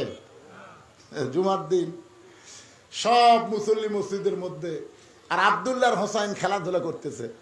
আব্দুল্লাহ আর হোসেন খেলাধুলা করতে, হোসেনের হাতে একটা কলম ছিল, যেরকম কি ছিল, কলমটা ফেলে দেখে আবদুল্লাহ আমার কলমটা দিত, আবদুল্লাহ কলম এনে হোসেনকে দেয়, আবার ফেলে দেয়, এ আবদুল্লাহ কলমটা আমাকে দে, আবদুল্লাহ দৌড়ে গিয়ে কলম এনে হোসেনকে দেয়, আবার ফেলে দেয়। হোসেন বলতেছে আবদুল্লাহ কলমটা দে, বারবার তুই কলম ফেলে দেস, আর আমি তো কলম দেবো, আমি কি তোর চাকর নাকি? দুইজনই কিন্তু বন্ধু। হোসেন বলতেছে তুই না রে, তোর বাপও আমার চাকর রে, তুই খালি তুই না, তোর বাপ আমার চাকর। সঙ্গে সঙ্গে আব্দুল্লাহ দৌড়ে মসজিদ নববীর কিনারে গিয়া দাঁড়ায়, কান্দের বলে বাবা, হুসাইন আমাকে চাকর বলেছে, এমনকি আপনাকেও চাকর বলেছে। খুতবা শেষ করার পরে ওমর ফারুক আব্দুল্লাহর হোসেনকে ডাকতে বললেন, বাজান তুমি নাকি আমার আব্দুল্লাহর চাকর কইছো, আমারও চাকর কইছো, এইটা কি তুমি কাগজে লিখে দিবার পারবা? এইটা কি তুমি লিখে দিবার পারবা? হোসেন বলতেছে যে এইটা মুখে বলেছি, সেইটা লিখে দেওয়া তোমার কোনো আপত্তি নাই। ওটা লিখে দেওয়ার পরে হোসাইনের ওই লেখাটা নিয়ে ওমর ফারুক সুমুদে বললেন, আব্দুল্লাহ আর কোনো টেনশন নাই, জান্নাতি যুবকদের সর্দার হবে দুইজন, সাইদুস শাবাব, আল্লাহ রাসূল বলেছেন সাইদুস শাবাবে আহলেল জান্নাহ, হাসান হোসাইন রাদিয়াল্লাহু তাআলা আনহুমা, জান্নাতি যুবকদের সর্দার হবে দুইজন, হাসান আর হোসাইন। হোসেন যখন তোকে আর আমাকে গোলাম বানাইছে, আর কোনো টেনশন নাই, বিনা বিচারে হোসেনের গোলাম হওয়ার কারণে আল্লাহ আমাদেরকে জান্নাত দিয়ে দিবে। তাহলে আব্দুল্লাহ ভালো না হোসাইন ভালো? এইটা উমরের কাছে যখন শুনবার চাইছে, ওমর ফারুক বলতেছে, মা আমার আব্দুল্লাহর চাইতে তোমার হোসাইন, পছন্দ করা হোসাইন কোটি কোটি গুণ ভালো। মেয়েটা বলতেছে, হোসাইনের মতন ভালো ছেলে থাকতে আপনার আব্দুল্লাহর সঙ্গে বিয়া বসবো। যে সমস্ত মায়েদের এখনো বিয়া হয় নাই, আমি তাদের জন্য নসিহত করতেছি, মা সামনে আছে শুভ দিন, চিন্তা ভাবনা করে নিন। আপনারা কার সাথে বিয়ে বসবেন? টুপিওয়ালা দাঁড়িয়ে দেখলে খারাপ লাগে? সম্পর্কে আমার খালাতো বোন আমারে কয়, ভাইজান আমার স্বামী শাকিব খানের মতন সুন্দর। স্বামীকে নিয়ে যখন বাইরে যাই, রাস্তার মেয়েরা খালি কুত্তের মতন তাকা থাকে আমার স্বামীর দিকে, আমার খুবই খারাপ লাগে ভাই। এমন কোন দোয়া আছে যে দোয়া আমল করলে আমার স্বামীর দিকে আর কোনো মেয়ে মানুষ তাকাবে না? আমি বললাম, আমল কিছুই না, তোমার স্বামীকে চাচা বানাও। যেই কইছি চাচা বানাও, আমার খালাতো বোন বলে, হুজুর আপনার কাছে দোয়া চাইলাম, আমার স্বামী চাচা কিভাবে এটা বলা যায়? বলবার করি তো, বানাবার করছি। তোমাকে কি চাচা বলবার করছি? ঠিক মতো মোবাইলে শব্দটা শুনবে, চাচা বানাও। কিভাবে চাচা বানাবো? বলে হাত পাও ধরে আর দাড়ি থোয়ার ব্যবস্থা করো। একে স্বামীর পাও তেল দিয়ে হাত পাও ধরে দাড়ি থোয়ার ব্যবস্থা করছে। এখন দাড়ি চাল আঙ্গুল হয়ে গেছে। ওই এখন স্বামীর না যখন বাইরে যায়, একটা মেয়ে মানুষ আর স্বামীর দিকে তাকায় না, কেউ তাকায় বলে, চাচা আসসালাম আলাইকুম। কি ভাবতেছেন মায়েরা, কি ভাবতেছেন? নিজের স্বামীকে যদি নিজের জন্য রিজার্ভ করবার চান, তাহলে দাড়ি টুপিওয়ালারা কখন খারাপ হতে পারে না। জোরে কথা ঠিক কি না? প্রত্যেকটা মেয়েরাই বিয়ে করবি নায়ক, আর বিয়ের পরে আলেমের মতন স্বামীর ভালোবাসা চাবে, এটা কখনোই সম্ভব না। আপনার বলেন তো, নায়ক যারা সবচেয়ে সুন্দর যারা, এগুলো চরিত্রের কোনো গ্যারান্টি আছে? এই যে শাকিব খান, যে মেয়ে মানুষ চিকন হয় ওর কাছে যায়, ওই যে কি মন্ত্র জানে, মোটা বানায়। আর মামুনুল হক বিবাহ করেছে, বাতিল সরকার ধর্ষণের কেস দিয়ে তাকে জেলখানায় বন্দি করছে। তোর কথা ঠিক কিনা? অনুবীক্ষণ দিয়ে তদন্ত করে দেখে, ও বাবা রে, মামুনুল হক তো ধর্ষণ করা দূরের কথা, ওই মেয়েটাকে আগেই বিবাহ করেছে। একটা আলেম কোনোদিন কোনো মেয়েকে ধর্ষণ করতে পারে? জোরে কোন কথা কন না কেন, পারে? আল্লাহ কোরআনে বলেছেন, ইন্নামা ইয়াখশাল্লাহ মিন ইবাদিহিল উলামা। দেখবেন সমস্ত ছেলেরা ভালো হওয়ার চেষ্টা করবে। ভালো ছেলের এক নম্বর গুণ হলো মহারণার টাকা নগদ দেওয়া লাগবে, ডিমান্ড নেওয়া যাবে, কথা কয় না। যারা মুরব্বী তারা বলতেছে না। এক লোক সারা জীবন ঘুষের চাকরি করছে, বুঝলেন, ঘুষের চাকরি করে এসে বুড়া বয়সে আল্লাহ বলতেছে, আল্লাহ আজ থেকে তওবা করলাম, আমি আর জীবনে কোনো দিন ঘুষ খাবো না। যখন চাকরি নাই, তখন তওবা করতেছে, আমি আর জীবনেও ঘুষ খাবো না আল্লাহ। দুই কান্দের দুই ফেরেশতা কয়, কে রে শয়তান, তোর চাকরি আছে? চাকরি যতদিন ছিল ততদিন তুই ঘুষ বন্ধ তওবা করিসনি, আর এখন চাকরি গেছে তওবা করতেছিস? বুড়া মানুষ বলতেছে, আল্লাহ আর জীবনে আমি চুরি করবো না আল্লাহ। আল্লাহ কয়, তুই চুরি করবার দিলেও তার পারবো না, তুই নিজে লড়া পারিস না, কেমনে চুরি করবি? আমি যুবকদেরকে বলতেছি, যারা এখনো বিয়ে করেনি তাদেরকে বলতেছি, আপনাকে বলতেছি, আবার বিয়ে করবেন? এখানে কি 10টা যুবক আছে এখন পর্যন্ত বিয়ে করেনি, বিয়াতে ডিমান্ড নেবে না, এরকম কোন যুবক আছে যে হাত তুলে বলবে, হুজুর আমি বিবাহ করিনি, বিবাহে মহারণা নগদ দিব, ডিমান্ড নিব না? একটা যুবক দেখে হাত তোলেন তো দেখি। একেবারে হাত তুলছে খাটো করে, ও পিছনে খাড়া হতো দেখি, খাড়া হতো দেখি। দেখেন তোর চেহারা দেখে কি মনে হয়? এতক্ষণ পর্যন্ত যে ওয়াজ করছি মিল আছে না নাই? কতক্ষণ মিল আছে না নাই? একটা দাড়ি চাঁচা খাওয়ার পারলো। এক মেয়ের বাপের বাড়ি যেয়ে দেখি একটা মোটর সাইকেল কিনেছে, তো মোটর সাইকেলের যে ট্যাঙ্কির কাছে দোপা, পিছন দিকে সিট উঠছে, এরকম দোপা বুঝলেন, তারপরে পরকার সিট এইরকম উঠছে। আমি মেয়ের বাপকে বললাম, ভাই এরকম বিয়ার সাইজে মোটর সাইকেল কিনেছেন কেন? বলে ওদের শালা জামাই মোটর সাইকেল আছে। আমি এখন মোটর সাইকেল কিনে না এমন ভাব করছি, হুজুর দেখেন আমার জামাই শালা এই দোফার মধ্যে থাকবি, আর আমার মেয়ে উঁচেত বসবি, আর ঘাড়ের উপর হাত দিয়ে ওই মোটর সাইকেল চালাবি, আর মেয়ে ওর ঘাড়ের উপর হাত দিয়ে থাকবি, যে ডিমান্ড নিলে কি হয় দেখ। নিয়ত করেন যারা বিবাহ করেন নাই, মহারণা অল্প হলেও নগদ দিবেন, আর কোন ডিমান্ড নেওয়া চলবে। আলতা দিগির মাহফিলকে আল্লাহ কবুল করুক, জোরে কোন আমিন। আস্তাগফিরুল্লাহ রাব্বি মিন কুল্লি জামমি ওয়া আতুবু ইলাইহি লা হাওলা ওয়ালা কুওয়াতা ইল্লা বিল্লাহিল আলিয়্যিল আযীম। আমাকে আগেই বলেছে, হুজুর আপনি তুলে দেব আগে, 11টার আগে মাহফিল শেষ করা লাগবে। 11টা পার হয়ে গেছে, আপনাদের দিকে খেয়াল করে আমি 15-20 মিনিট ওয়াজ বেশি করলাম। আল্লাহ আমাদের সবাইকে আমল করার তৌফিক দিক, জোরে কোন আমিন। মোনাজাতের পরে আমার লেখা একটা বই আছে, সুন্নাতের বাগান, কেউ যদি নেন এই বইটা কিন্তু দান, আপনারা 50 টাকা দান করবেন বইয়ের বিনিময়ে, খালি খালি না, বইটা নেবেন 50 টাকা দান করবেন। এর 1 টাকা আমার জন্য খাওয়া সম্পূর্ণ হারাম, সমস্ত টাকা আমার এতিম অনাথ মাদ্রাসার জন্য ব্যয় করা হয়। মোনাজাতের পরে যদি কেউ পারেন, টেজের উপর সামান্য কয়টা বই আছে, আপনারা 50 টাকার বিনিময়ে বইটা নেবেন। আল্লাহুম্মা আমিন। আল্লাহুম্মা আনতাস সালাম ওয়া মিনকাস সালাম তাবারাকতা ইয়া যাল জালালি ওয়াল ইকরাম। মাবুদ, বহু কষ্টের বিনিময়ে আজকের আলতা দিঘি মাহফিল, আল্লাহ হাজার হাজার টাকা খরচ করে, আল্লাহ হাটে বাজারে ভিক্ষা করে, কত কষ্ট করে তোমার বান্দারা আজকের জান্নাতের বাগান লাগায় দিছে। আল্লাহ ও মাবুদ, মোনাজাতের সঙ্গে সঙ্গে মাহফিলের সমাপ্তি হবে, আগামী বছর পর্যন্ত আমরা বাঁচবো এর কোনো গ্যারান্টি আমাদের নাই।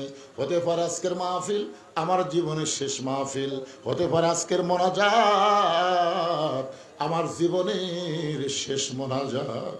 যদি জীবনের শেষ মোনাজাত মাহফিল হয়, তাহলে আজকের মাহফিল ওসিলায় আমাদের সকলের জীবনের তামাম গুনাহ আল্লাহ মাফ করে দিন। যারা কষ্ট করে মেহনত করে টাকা পয়সা খরচ করে জান্নাতের বাগান লাগাইছে, তাদের সকলকে আল্লাহ আপনি মাফ করে জান্নাতি কবুল করে। আল্লাহ মাহফিলের শুরু থেকে মোনাজাত পর্যন্ত যত আয়াত তেলাওয়াত করা হয়েছে, হাদিস শরীফ বলা হয়েছে, দোয়া দরুদ জিকির আজকার হয়েছে, আল্লাহ কবুল করেন। সোনার মদিনায় নবী পাকের রওজা মুবারকে আপনি পৌঁছায়া দেন। তামাম আম্বিয়ায়ে কেরাম, আসহাবে কেরাম, তাবিঈন কেরাম, তামাম পৃথিবীর মাটির নিচে যত মুমিন মুমিনা শুয়ে আছে, আল্লাহ সকলের আরওয়াহ ফরেহা দিয়া কবুল করেন। আমরা যারা হাত তুলেছি, আমাদের জনম দুঃখী মা যাদের কবরে গেছে, ছোট্ট একটা শব্দ হলো মা। যাদের মা নাই তারা বুঝতেছে, কতদিন বউকে বলেছিলাম ওয়াজ করে বাড়ি আসবো, তুমি চেতন থেকো। কিন্তু কোনোদিন দেখলাম না আমার যাওয়ার অপেক্ষায় আমার বউটা চেতন আছে। আমার মা যখন দুনিয়াতে জীবিত ছিল, মায়ের ঘরে জানলার পাশে যখন হেঁটে যাইতাম, মামার জুতার শব্দে বুঝতে পারতো আমার কলিজা টুকরা ওয়াজ করে আইছে। মা যখন দরজা খুলে দিত, আমি বলতাম, মা আমি আমার বইয়ের জন্য অপেক্ষা করতেছি, দরজা খুলবে, আর তোমারে তো আমি ডাক দেইনি, মা তুমি কেমনে দরজা খুললে? মা কান্দের বলে, পাগল রে, সন্তান বাহিরে গেলে মায়ের চোখের ঘুম ধরে না। এই দরদের মা, এই দরদের মা যাদের কবরে গেছে, আল্লাহ মেহেরবানি করে মায়ের কবরটাকে তুমি জান্নাত কবুল করো।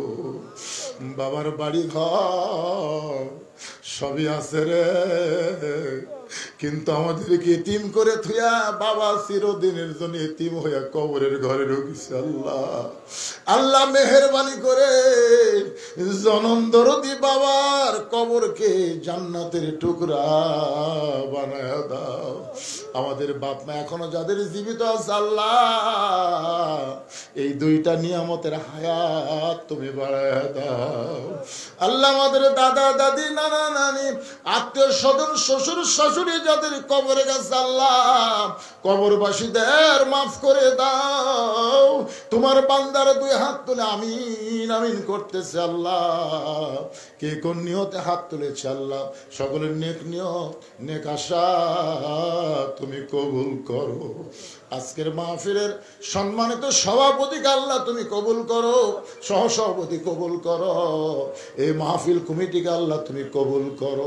আল্লাহ এই মাহফিল কমিটির সভাপতি, সহসভাপতি, সেক্রেটারি, ক্যাশিয়ার, সদস্য যারা, তাদের সকলকে আল্লাহ জান্নাতি সদস্য হিসাবে কবুল করে নাও। প্রত্যেক বছর এমন করে জান্নাতের বাগান যেন একটা বার লাগাবার পারে, বছরে একবার। আল্লাহ এমন ইমানি শক্তিকে রেখে দান করে দাও। আমার মা বোনেরা পর্দার অন্তরালে বসে বসে ওয়াজ শুনেছে, আবিদা সালিহা পর্দা নিজে কবুল করে মা ফাতেমার চরিত্র দান করে দাও। আমি অসুস্থ, আল্লাহ আমার মতো যারা অসুস্থ অবস্থায় হাত তুলেছে সবাইকে সুস্থতার নিয়ামত দান করে দাও। আল্লাহ আগামীতে আমরা দেখব শুধু কোরআনের ওয়াজ শুনবো না, কোরআন দিয়ে যেন বাংলাদেশ চলে, এ দৃশ্য আমাদের সবাইকে দেখার তৌফিক দিও। আল্লাহ কত মানুষের জানাজার নামাজ আমরা পড়েছি ভাইজান, এই দুই হাত দিয়ে কত কবরে আমরা মাটি দিয়েছি ভাইরে। একদিন আমরা সবাই মরে যাব। ও দাদু, ও সোনার ময়নারা, আমরা কেউ বাঁচব না, মরে যাব। একদিন মসজিদের খাটনি আমাদের বাড়ির আঙ্গিনায় চলে আসবে। ও ভাই, বড়ই পাতা গরম পানির মধ্যে চুবাইয়া আমাদের সবাইকে গোসল করাইয়া দিবে। রঙিন কাপড় খসে সাদা কাপড়ের কাপড় আমাদের চকলেটের মতন মোড়াইয়া ফেলবে। ওরে যাব আল্লাহ, আমরা কেউ থাকবো না দুনিয়ায়। মিশে মায়াই বন্দিরে থাইকা করলাম কত খেলা, পশ্চিমে তাকায়া দেখো তোমার হায়াতের ডুইবা গেছে বেলা। এক পলকের নাই ভরসা, এক পলকের নাই ভরসা, মিশে সকল আশা, কখন বুঝি দারুণ ঝড়ে ভাঙবে তোমার বাসা। আল্লাহর কাছে বলেন ভাইজান, যেদিন আমাদের মৃত্যু হবে দিনটা যেন জুমার দিন হয়, মাসটা যেন রমজান মাস হয়। ইমানের সাথে ইজ্জতের সাথে দুনিয়া থেকে বিদায় নেওয়ার কালে আমাদের জবানে তুমি জারি করে দিও মধুর বাণী, লা ইলাহা ইল্লাল্লাহু মুহাম্মাদুর রাসূলুল্লাহ সাল্লাল্লাহু আলাইহি সাল্লাম। আসসালামু আলাইকুম ওয়া রাহমাতুল্লাহি ওয়া বারাকাতুহু।